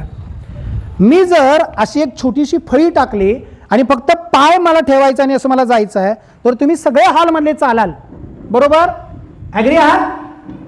पाय ठेवायला फक्त जायचं आहे, फळीवरून जाल का नाही. पण तीच फळी मी 10 फुटाच्या 2 इमारतीच्या मध्ये ठेवली तर तुम्ही चालाल का, का नाही चालणार. कारण तुमचं तिथे मन निगेटिव्ह व्हायला पडलो तर. हा सगळं आयुष्य म्हणजे माइंड गेम आहे, लक्षात ठेवा. सगळं आयुष्य माइंडवर चालतं, लक्षात ठेवा. शिवाजी महाराजांनी किल्ले पुरंदरच्या तामध्ये दिले आणि परत 2 पावलं मागे घेतले आणि परत घेतले. म्हणून एक गोष्ट लक्षात ठेवा, बाण जेवढा पुढे जायचा असेल ना, तेवढा तो मागे ओढावा लागतो. आणि ही मेंटल तयारी तुम्ही लक्षात ठेवा. आणि ही मेंटल तयारी तुमची लक्षात असेल, तुम्ही मेंटली स्ट्रॉंग व्हा. आपण मेंटली स्ट्रॉंग नाही आहे सर. जी मुलं MPSC UPSC करतात ना, ती मेंटली स्ट्रॉंग नाहीत. मुळात सांगतो मी तुम्हाला, ज्याला MPSC UPSC करायचं आहे त्याचं इंग्रजी स्ट्रॉंग पाहिजे, पहिला स्ट्रॉंग पाहिजे, दुसरं मॅथ्स स्ट्रॉंग पाहिजे, तिसरं विज्ञान स्ट्रॉंग पाहिजे. हे जर विषय स्ट्रॉंग असतील ना, पहिल्या झटक्यात ते मुलगा सर पास होतं. आपण आपलं परीक्षणच न करता उडी मारतो. मला पोहायला येतं का हे पहिल्यांदा बघा, मग नदीत उडी मारा. मला पोहायलाच येत नसेल तर मी बुडलेलो असेन. आणि हे चित्र जास्त दिसतंय. आपल्याला काय दिसतं माहिती आहे, माझ्याकडे जेव्हा मुलं येतात काउन्सिलिंगला, आजच मी एका मुलाला, इंग्लिश मिडियमच्या मुलाला, बघूया किती मुलं उत्तर देतात तुमच्यापैकी. आय एम अ डॉक्टर हा प्रश्न मी विचारला, याच्यातला सब्जेक्ट कुठला, व्हर्ब कुठला आणि ऑब्जेक्ट कुठला असं मी विचारलं. तुम्हाला वाक्य कळलं, आय एम अ डॉक्टर हे वाक्य इंग्लिशमधलं, यातला सब्जेक्ट कुठला, व्हर्ब कुठला आणि ऑब्जेक्ट कुठला, कोण सांगते बघा तुमच्यापैकी. दुसरा पेन बक्षीस यांचा घेऊन देतो, चला.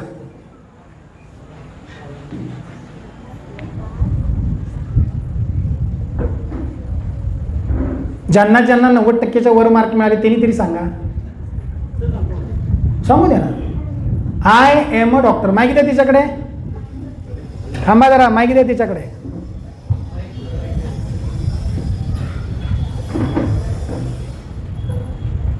I subject, am verb, doctor object. टाळ्या वाजवा. उत्तर बरोबर आलं म्हणून नव्हे, तिने उत्तर दिलं म्हणून टाळ्या वाजवल्या. या वाक्यामध्ये ऑब्जेक्टच नाही आहे, मग तिचं बेस पक्का नाही आहे. आय एम अ डॉक्टर मध्ये अ डॉक्टर हे ऑब्जेक्ट नाही, ते कॉम्प्लिमेंट आहे. ऑब्जेक्ट वाक्यामध्ये त्याच वेळेला असतं जेव्हा करता काहीतरी काम करत असतो. त्याच्यावर काम केलं का सर, नाही. आय एम अ डॉक्टर, मी माझी प्रेझेंट सिच्युएशन सांगालोय, मग मला वाक्य पूर्ण करायचं असलं एखादा शब्द घेतो, दॅट इज कॉल्ड कॉम्प्लिमेंट. मग तुझं वाक्य चुकलं, मग मला फक्त एवढंच माहीत असतंय सब्जेक्ट व्हर्ब ऑब्जेक्ट, कारण मी ते पाठांतर केलेलं असतंय. पाठांतराचा अभ्यास आयुष्यात उपयोगी पडत नाही. इथे ऑब्जेक्ट नाही आहे, डोक्यात ठेवा. साध्या साध्या गोष्टी असतात, मग मी तो अभ्यास परिपूर्ण करत नाही, आकलनात्मक करत नाही, मग मला मार्क मिळत नाही. कळलं मला या वाक्यातून काय सांगायचं आहे. तिच्यासाठी आपण टाळ्या वाजवलेल्या आहेत, पण मला काय सांगायचं आहे, जो अभ्यास करतोय तो परफेक्ट करा, त्याचा तुमच्या आयुष्यात उपयोग झाला पाहिजे. मग तुम्ही पडदेशी बाहेर पडता. सर मुलांचं हेच होतं, 50 मार्काला इंग्रजी आहे, इंग्रजीमध्ये मार्क येत नाहीत, प्रिलियम पास होत नाहीत, कारण गणित असतं आणि विज्ञान असतं. विज्ञान समजून घेऊन कोण करत नाही. 10वीवाले 12वीवाले हात वरती करा विद्यार्थी. ज्यांची 10वी झाली, ज्यांची 12वी झाली, त्यांनी हात वरती करा. कोण येणार आहे पुढे? कोण येणार आहे पुढे? साधा प्रश्न विचारतो. चला, पेन बक्षीस आहे. साधा प्रश्न विचारतो, चुकला तर चुकू द्या ना, काय शिक्षा आपल्याला थोडीच. उभा राहणं सुद्धा एक व्यक्तिमत्वाचा भाग आहे. चला लवकर. कोण आहे? Very good. कोण उभा राहते? कोण आहे? साधा प्रश्न विचारतो म्हणाले मी तुम्हाला 10वी 12वीचा. म्हणजे काय? मला मार्क मिळाले पण मला समजलं काय, म्हणून मी फोकस इकडे करतोय. समजला पाहिजे अभ्यास, आणि समजून घेऊन अभ्यास करा. नुसतं पळू नका, नुसतं वाचू नका. टक्केवारीला महत्व नाही, आकलनाला महत्व आहे. नेक्स्ट प्रश्न कोणाचा आहे? आता विचारत नाही, सगळे गोंधळाल. हा विचारा की, विचारा. तर आता CBSE आणि सेमी आणि बार्डी यामध्ये आता कसं झालंय की जो तो CBSEला पळतो की लहान मुलांना बी CBSEला घालतात, याची मला अडचण येते, पण तुम्ही समजून. सगळ्यात महत्त्वाचं मातृभाषेतून दिलेलं शिक्षण हे सगळ्यात महत्त्वाचं असतं.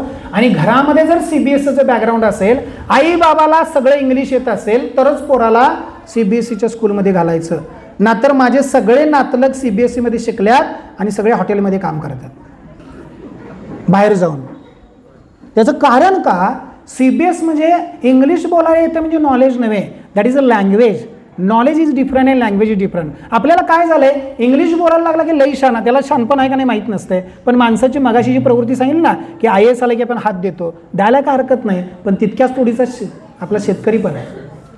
आणि म्हणून तुमच्या मुलांना तुमच्या घरामध्ये बॅकग्राऊंड जसं असेल, आता आमच्या घरामध्ये सगळ्यांचं बॅकग्राऊंड हे इंग्लिश असेल तर इंग्लिशमध्ये टाकायला हरकत नाही, कारण त्याच्याशी संवाद माझा इंग्लिशमध्ये व्हायला पाहिजे. मग ते पोराला कळतच नाही, कारण ते शिकते इंग्लिश येते आणि समाजात शिकते नको ते शिव्या शिकते, मग ते देते, ते घडणार कसं? त्यामुळे मी तुम्हाला सांगतो, कोण करते म्हणून तुम्ही करू नका. तुम्हाला जे वाटतंय मुलाला सेमी इंग्लिशमध्ये टाका. कशामध्ये टाका?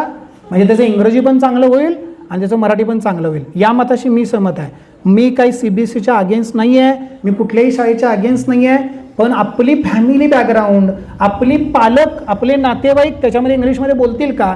सुरुवातीला आई बाबाला ABCD वा वा वा छान दिसते, तेवढंच येते आपल्याला झडपर्यंत. उलटं म्हणा बघू, ABCD कोण म्हणतंय? झडपासून येईपर्यंत म्हणा, कोण म्हणतंय? नाही येत, कारण सवय काय झाले ABCD. मग ते मुलाला तेवढंच A for Apple, B for bat तेवढंच येते, इंग्रजी पोरगं बोलायला लागले. अशा भ्रमाच्या अवस्थेत राहू नका, कारण पुढे इंग्रजी CBSEचं टप आहे आणि CBSEच्या पॅटर्नमध्ये CBSEचेच शिक्षक लागतात, त्याची काठिण्य पातळी अधिक आहे. जर तुमच्या घरामध्ये ते होत असेल, तुम्हाला त्याचा आर्थिक जर तुम्हाला म्हणजे पुरवठा करता येत असेल, या सगळ्या गोष्टीचा विचार करून तुम्ही टाका. 1ली ते 5वी तुम्ही CBSEमध्ये टाकता, परत त्याला मराठी मीडियममध्ये टाकता, परत तुम्ही सेमीमध्ये टाका, त्याचा कॉन्फिडन्स लूज होतो, त्याचा कॉन्फिडन्स हरवू देऊ नका. त्यामुळे सेमी इंग्लिशलाच तुम्ही मुलगा टाका. नाही झालं तर मराठी मीडियममध्ये टाका, प्रॉब्लेम काही नाही. आतापर्यंतची सगळी माणसं ही मराठी मीडियममधूनच मोठी झालेली आहेत, असं काही नाही इंग्लिशच टाकलं तर येते. Knowledge is different and language is different. लक्षात ठेवा, तुम्हाला इंग्रजी शिकता येते, इंग्रजी तुम्ही स्पोकन शिकू शकता आणि वाचू शकता. नेक्स्ट, व्हेरी गुड प्रश्न आहे.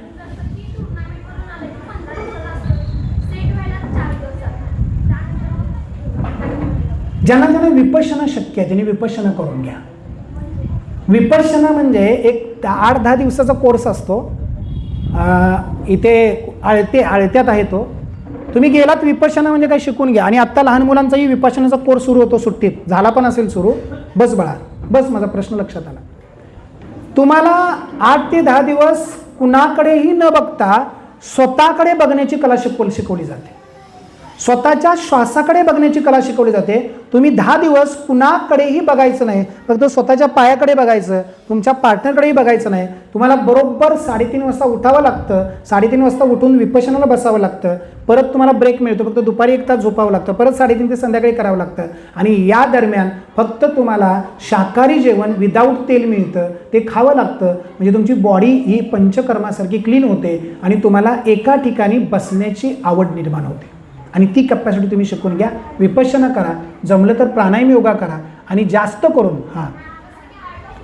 आर्ट ऑफ लिव्हिंग करू शकता. आर्ट ऑफ लिव्हिंगपेक्षा थोडंसं विपश्यना स्ट्रॉंग आहे. म्हणजे आर्ट ऑफ लिव्हिंग पण मी केलं आहे आणि विपश्यना पण मी केलं आहे. म्हणजे मला असं उभा राहायला सांगितलं, मी उद्या सकाळी 6 वाजेपर्यंत उभा राहतो. हे काय आहे, कारण mind is control your body.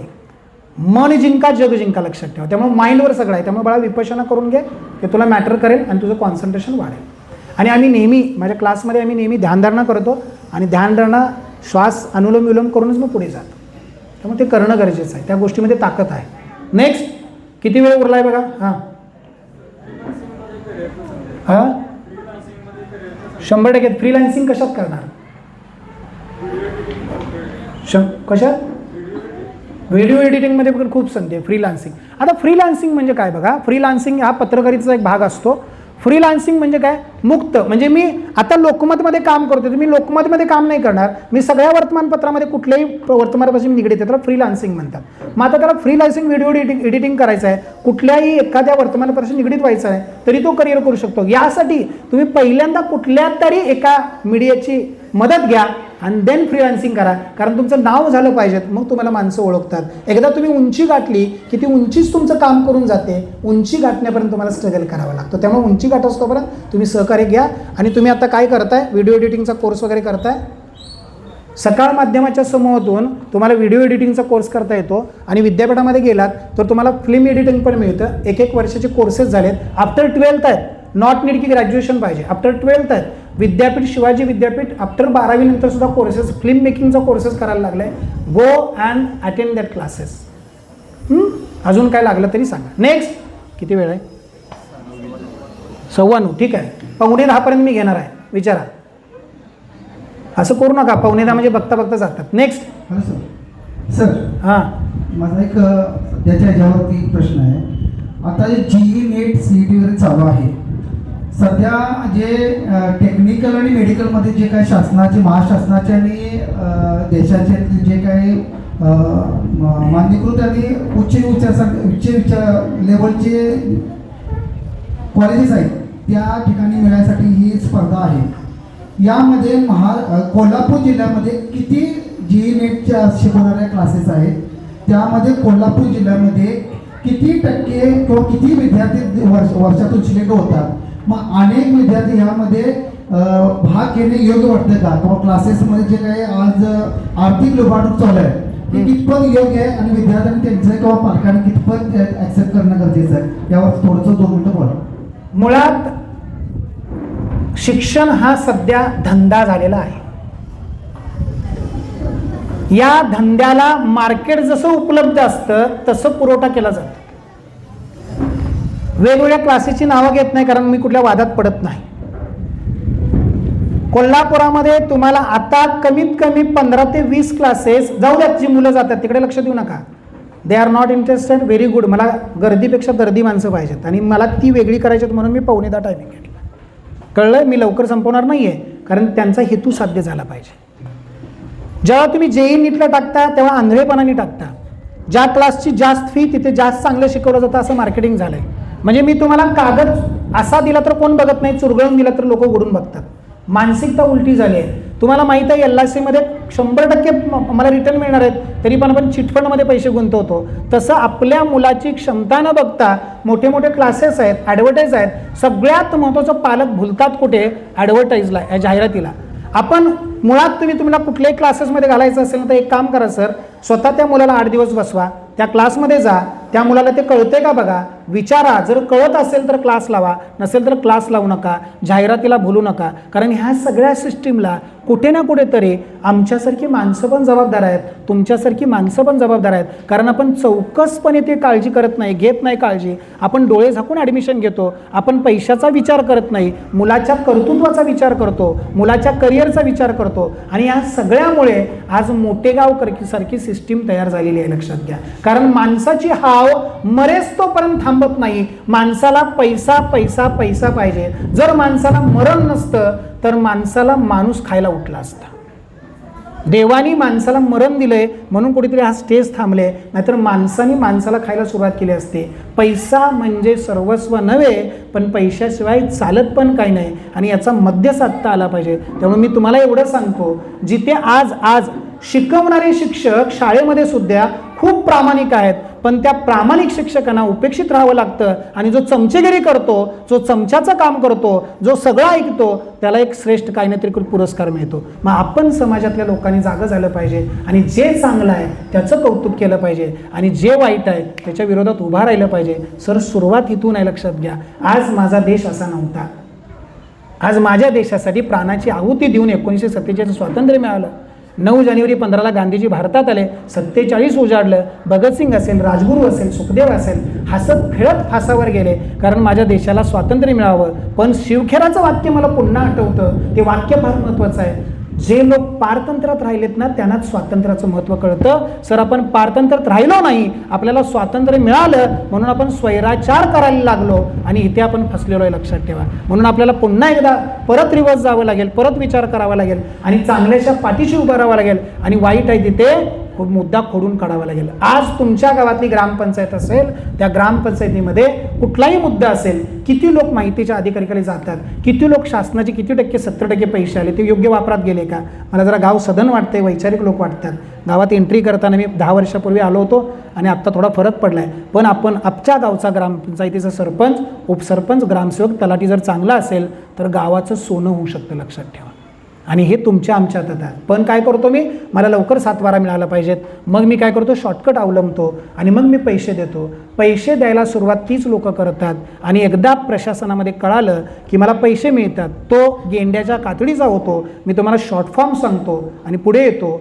Union, UPSC म्हणजे काय, युनियन पब्लिक सर्व्हिस कमिशन, आणि MPSC म्हणजे काय, महाराष्ट्र पब्लिक सर्व्हिस कमिशन. मराठीमध्ये त्याला केंद्रीय लोकसेवा आयोग म्हणतात, मराठीमध्ये त्याला MPSC महाराष्ट्र लोकसेवा म्हणतात. लोकसेवा हा शब्द अजूनही बदललेला नाही. Basically government servant are not owner, he is a servant of the people, लक्षात ठेवा. कुठलाही शासकीय सेवक हा आमचा सेवक आहे, पण आपण त्याला मालक करून ठेवला आणि हे खुले आम्ही मीडियासमोर बोलतोय आणि म्हणून आजची परिस्थिती आहे. आज आपण कोणी पण असू द्या त्याला साहेब म्हणतो. साहेब म्हणायचं बंद करा आयुष्यात. साहेब म्हणायचं बंद केलात ना, साहेब कोणच होणार नाही. खरा साहेब कोण आहे माहिती आहे? खरा साहेब भारतीय जनता आहे, लक्षात ठेवा. पण आपण कोणाला साहेब करून ठेवला? मग साहेब केल्यानंतर काय वाटायला लागलं? भारताला मिळालेल्या स्वातंत्र्यामध्ये एका माणसाला साहेब म्हणायला लागणं म्हणजे मी गुलाम असं, लक्षात ठेवा. म्हणून आपण इंग्रजांना साहेब म्हणत होतो, आज भारतीयांनाच साहेब म्हणायला लागलो. का साहेब म्हणा? काम असेल तर म्हणा, काम नसेल तर कशाला साहेब म्हणा. मला साहेब कुणीही म्हणू नका, मला आदरानं गुरुजी म्हटलात तरी चालेल. मी नेहमी म्हणतो, साहेब जिथं म्हणतो ना तिथं मी कमी असतो, लक्षात ठेवा. म्हणून आजपासून साहेब कुणाला म्हणायचं नाही. साहेब असला खुर्चीत जेवढा माझं काम असतंय त्यावेळेला त्याचं नाव लिहिलेलं असतंय, काही असेल त्याला म्हणा लोकसेवक म्हणा. आजपासून काय म्हणा त्याला? लोकसेवक. कोण प्रशासनात कर्मचारी असेल तर मी खुलेआम म्हणतोय लोकसेवक म्हणून हाक मारा. तुम्हाला विरोध झाला तर माझ्याकडे या. संविधानाने लिहिलंय लोकसेवक अधिनियम 2015 आहे, लोकसेवक म्हणून हाक मारा. किती लोक उद्यापासून लोकसेवक म्हणतील? म्हणाल परिवर्तन सर आपल्यापासून करायचं असतं. साहेब कुणालाही म्हणायचं नाही आजपासून, लक्षात ठेवा. लोकसेवकच म्हणायचं, कारण तो जनतेचा सेवक. आणि जेव्हा तुम्ही 10 वेळा लोकसेवक म्हणाल ना तेव्हा त्याची बुद्धी जाग्यावर येईल. मी मालक नाही, मी कोण आहे? लोकांचा सेवक आहे. आज असणारं कायदे मंडळ, कार्यकारी मंडळ, न्यायमंडळ, सगळ्या व्यवस्था आपल्या वाळवी लागलेले, लक्षात ठेवा. आणि जर वेळीच सुधारायचे असेल तर चांगली नेतृत्व, चांगले नागरिक घडले पाहिजेत. आणि जोपर्यंत चांगले विद्यार्थी घडणार नाहीत तोपर्यंत चांगले नागरिक घडणार नाहीत. आणि ही सगळी भविष्याची जबाबदारी या चांगल्या विद्यार्थ्यांच्याकडे, चांगल्या नागरिकांच्याकडे.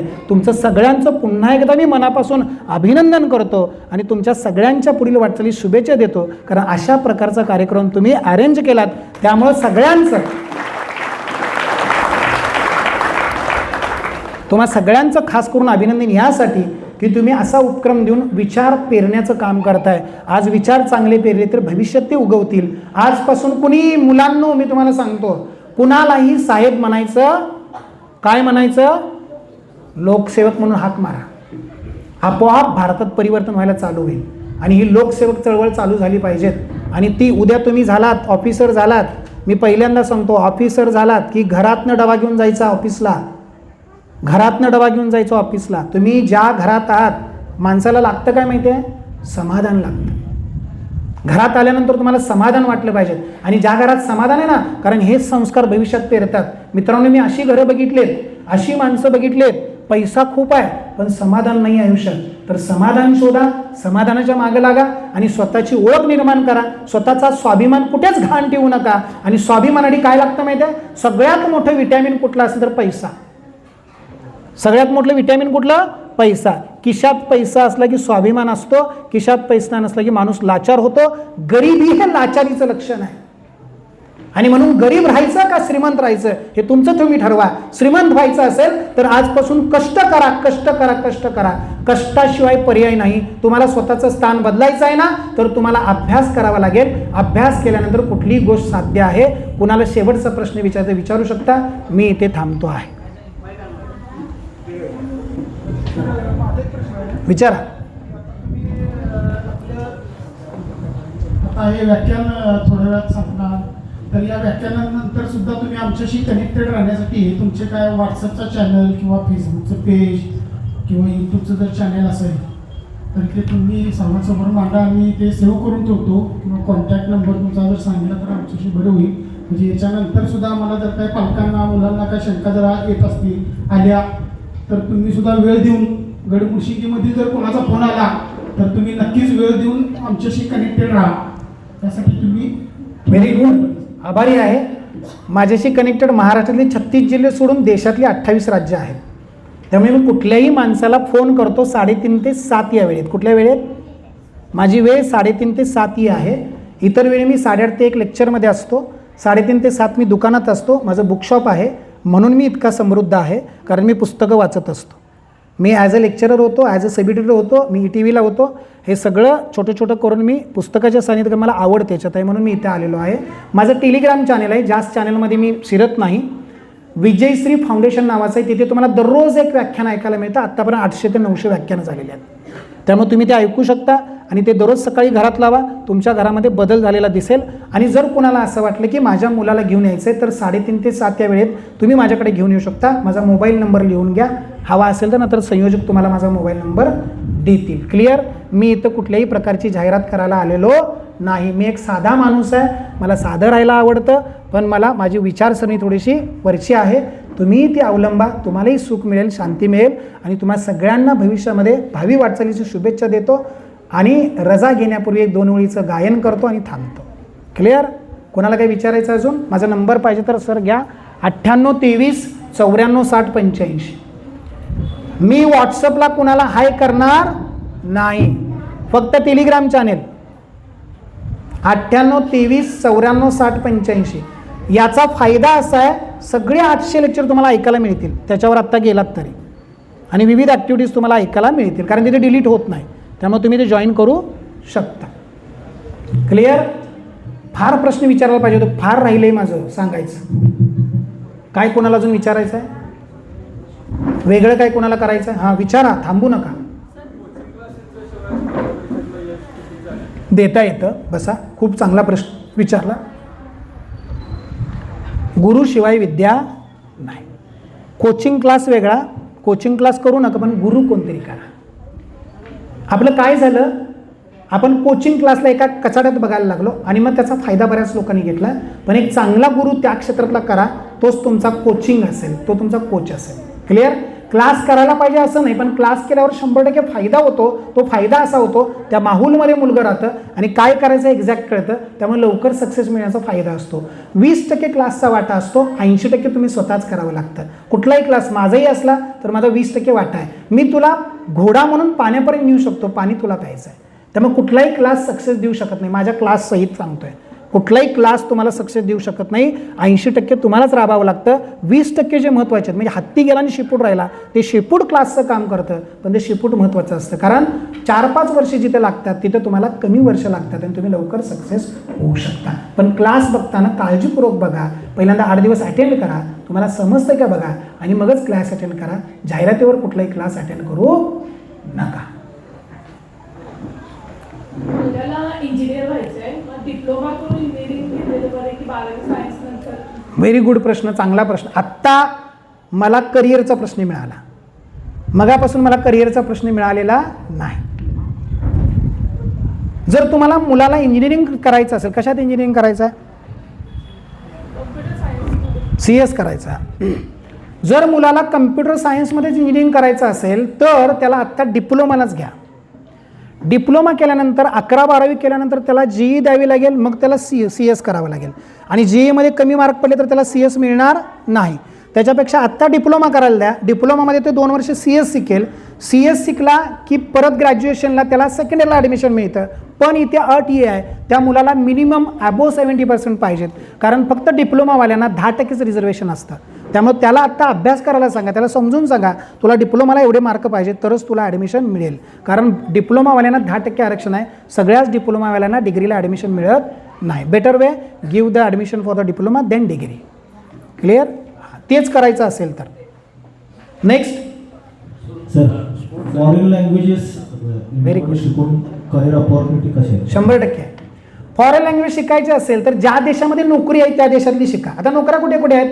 कॅनडामध्ये नोकरी आहे, अलास्कामध्ये नोकरी आहे, रशियामध्ये नोकरी आहे, ऑस्ट्रेलियामध्ये नोकरी आहे, जर्मनीमध्ये नोकरी आहे आणि इराणमध्ये, इस्रायलमध्ये. पण आता जाऊ नका, नोकरी घर सोडून परत यावं लागेल. आता तिथे राहिलेलं नाही काय, कारण सगळे नेस्तनाबूत झाले युद्धामुळे. पण तुम्हाला अपॉर्च्युनिटी कुठे आहेत मी तिथे सांगितलं. मग तुम्हाला जर्मन लँग्वेज शिकता आली तर शिका, रशियन लँग्वेज शिकता आली तर शिका, मेक्सिकन लँग्वेज शिकता आली तर शिका. ही विद्यापीठामध्ये शिकवली जाते. तुम्हाला रशियन लँग्वेज शिकवली जाते, जर्मन लँग्वेज शिकवली जाते. सगळ्या लँग्वेज तुम्ही शिकू शकता. आणि मी तुम्हाला MOOCS नावाचं ॲप सांगितलं, त्या ॲपवर तुम्ही जगातल्या सगळ्या लँग्वेजेस शिकू शकता. आणि ह्या लँग्वेजेस शिकून तुम्हाला खूप मोठी अपॉर्च्युनिटी आहे. आणि भारत हा भविष्यामध्ये पर्यटनासाठी चांगला म्हणून देश ओळखला जातो. आणि जेव्हा पर्यटक येतात, गोव्यात येणारे पर्यटक हे काय मराठीत बोलत नाहीत तुमच्याबरोबर इंग्लिशच बोलतात. त्यांचा अमेरिकन ॲसेंट वेगळा असतो, ब्रिटिश ॲसेंट वेगळा असतो. त्यामुळे तुम्ही त्याच्यामध्ये सुद्धा करिअर करू शकता. करिअरचे ऑप्शन 30,000 आहेत. सांगत बसलो तर उद्या पहाटे 6 वाजतील. पण तुमचा महत्त्वाचा मुद्दा होता, लँग्वेज ही वेगळी शिकता आली पाहिजे. PV नरसिंहरावांना 13 भाषा येत होत्या. जिचकरांना सुद्धा 13 भाषा 11 भाषा येत होत्या. जितक्या भाषा अधिक येतील तितकं तुमचं ज्ञान समृद्ध असेल, तितकं तुमचं व्यक्तिमत्व मोठं झालेलं असेल. म्हणून तुम्ही भाषा शिकत राहा. संस्कृत मुलगी शिकणार आहे, तिला खूप शुभेच्छा, कारण संस्कृत शिकलं तर खूप मोठा साठा आहे. अजून ही मोडी लिपी, आपल्या बऱ्याच लोकांना मोडी लिपी माहीत नाही, जुन्या लोकांना मोडी लिपी माहीत आहे. मोडी लिपीमधलं अजूनही 43 ते 42% छत्रपती शिवाजी महाराजांची कागदपत्र तंजावरमध्ये पडून आहेत.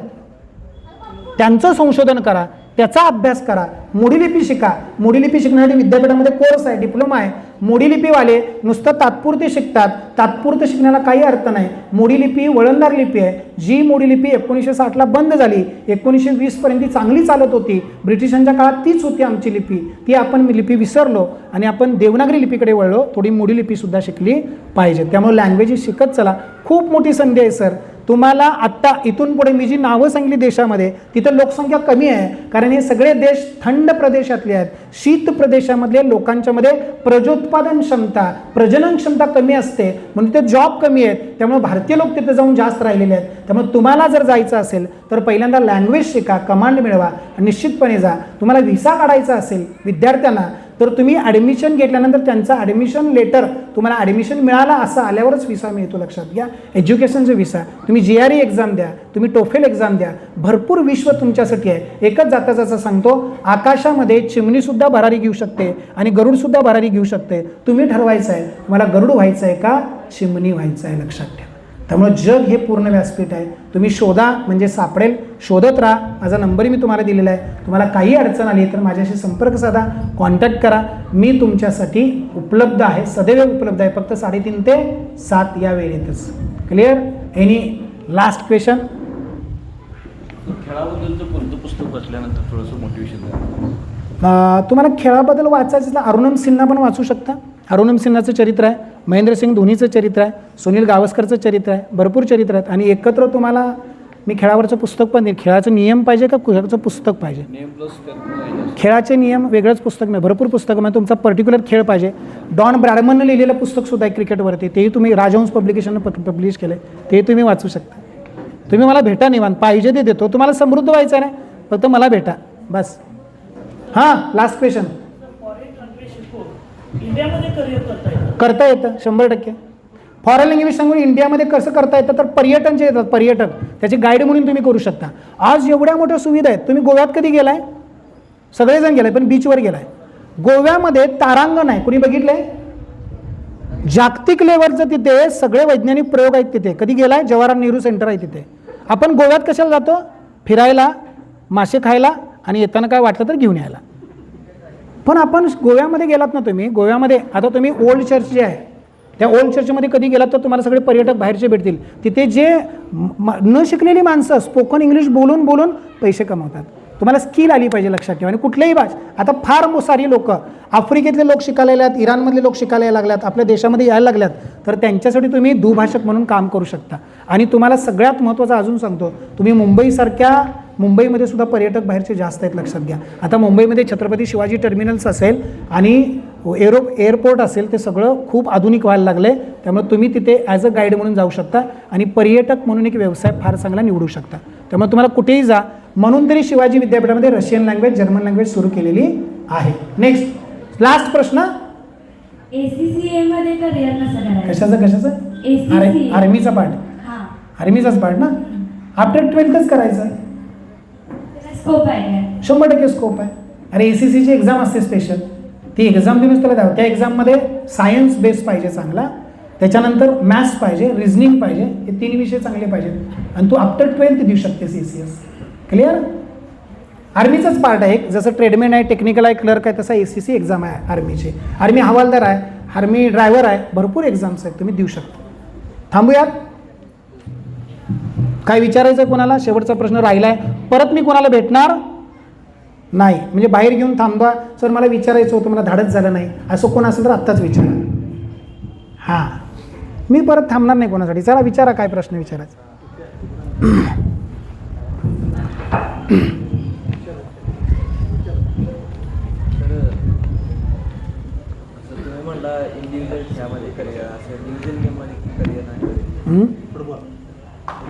सांघिकमध्ये तुम्हाला करिअर म्हणजे तुम्ही स्वतःचं करू शकता, पण तुम्हाला इकडे कॉम्पिटिटिव्हमध्ये करिअर नाही. लक्षात आलं मला काय म्हणायचं होतं? माझा अर्थ काय होता, समजा याच्यासोबत इकडे पुढे सांगतो तुला, काय सांगतो, मला काय सांगायचं कळ.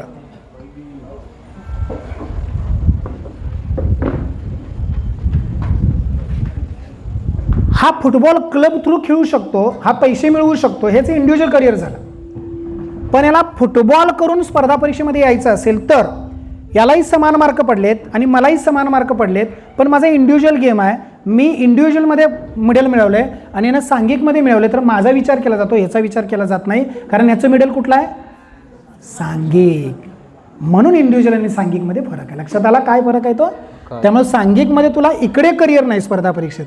बरेचसे सांघिकवाले येतात, मी कबड्डी टीममध्ये आलो आहे, अरे पण तुझ्यासोबत 7 लोकांनी ती घेतले, त्यामुळे सांघिकला महत्त्व नाही, इंडिव्हिज्युअलला महत्त्व आहे. क्लिअर? तू इंडिव्हिज्युअल भविष्यात क्लब थ्रू खेळू शकतोस, भरपूर पैसे मिळवू शकतोस, प्रॉब्लेम का नाही. पण स्पोर्ट्समॅनची एक अवस्था आहे, स्पोर्ट्समॅनबद्दल एक विधान असं समजलं जातं, जसं म्हैस ठराविक वयापर्यंत दूध देते तसं स्पोर्ट्समॅनचं आणि पैलवानाचं आयुष्य असतं. तो ठराविक वयापर्यंत टिकू शकतो, आयुष्यभर त्याच्यावर जगू शकत नाही. बस. हां हां, जर्मनीमध्ये आहे, रशियामध्ये आहे. आपली ती लोक आपलं अनुकरण करायला लागल्यात. आता आयुर्वेद तिकडे जास्त फोपावला आहे. आपण आयुर्वेदासाठी जास्त करून जम्मू काश्मीरमधला लडाख भाग वेगळा केला, कारण लडाखमध्ये सर्वात जास्त आयुर्वेदिक वनस्पती आहेत, लक्षात ठेवा. आपण तिकडे फोकस करायला लागलो. आता काय झालं, लिथियमसाठी आपण ब्राझीलबरोबर करार केला. आपले पंतप्रधान इकडे तिकडे फिरतायत, सगळे करार करतायत. जास्तीत जास्त करून जर्मनमध्ये तुम्हाला स्कोप आहे, रशियामध्ये स्कोप आहे, ऑस्ट्रेलियामध्ये सर्वाधिक लोकसंख्या आपल्या. आता या 2-3 वर्षात 3 लाख लोकांनी भारत सोडला आहे. किती लाख लोकांनी सोडला भारत?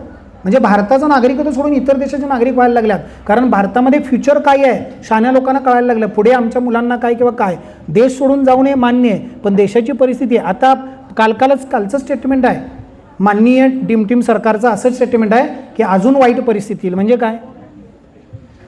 चुकीचं आहे नाही, तुमच्या हातात देश आहे, तुम्ही काय कसं बघायचं ठरवलं पाहिजे, पुढे काय करायचं. तर हे सगळे प्रश्न पॉलिटिकल आहेत, पण तुम्हाला संधी आहे, तुम्ही कुठल्याही देशामध्ये जाऊ शकता. फक्त मला एक म्हणायचं आहे बघा, तोच माणूस आयुष्यात यशस्वी होऊ शकतो जो लात मारेल तिथं पाणी काढू शकतो, बस, नथिंग एल्स. नुसतं एज्युकेशन घेतलं म्हणून तुम्हाला काही मिळणार नाही. जाता जाता 2 ओळीचं गाणं म्हणतो आणि थांबतो.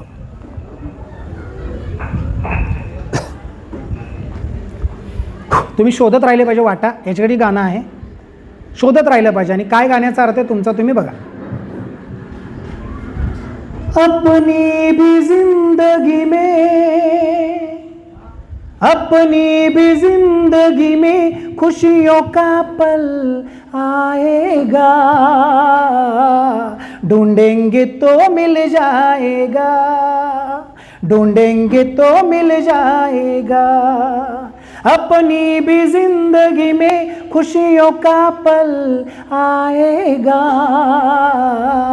ढूंढेंगे तो मिल जाएगा, ढूंढेंगे तो मिल जाएगा। अच्छे बुरे दिन साथी आते रहेंगे, कभी हंसाते कभी रुलाते रहेंगे। अच्छे बुरे दिन साथी आते रहेंगे, कभी हंसाते कभी रुलाते रहेंगे। बस एक बात याद रखना, अपनी भी जिंदगी में खुशियों का पल आएगा, ढूंढेंगे तो मिल जाएगा, ढूंढेंगे तो मिल जाएगा। धन्यवाद।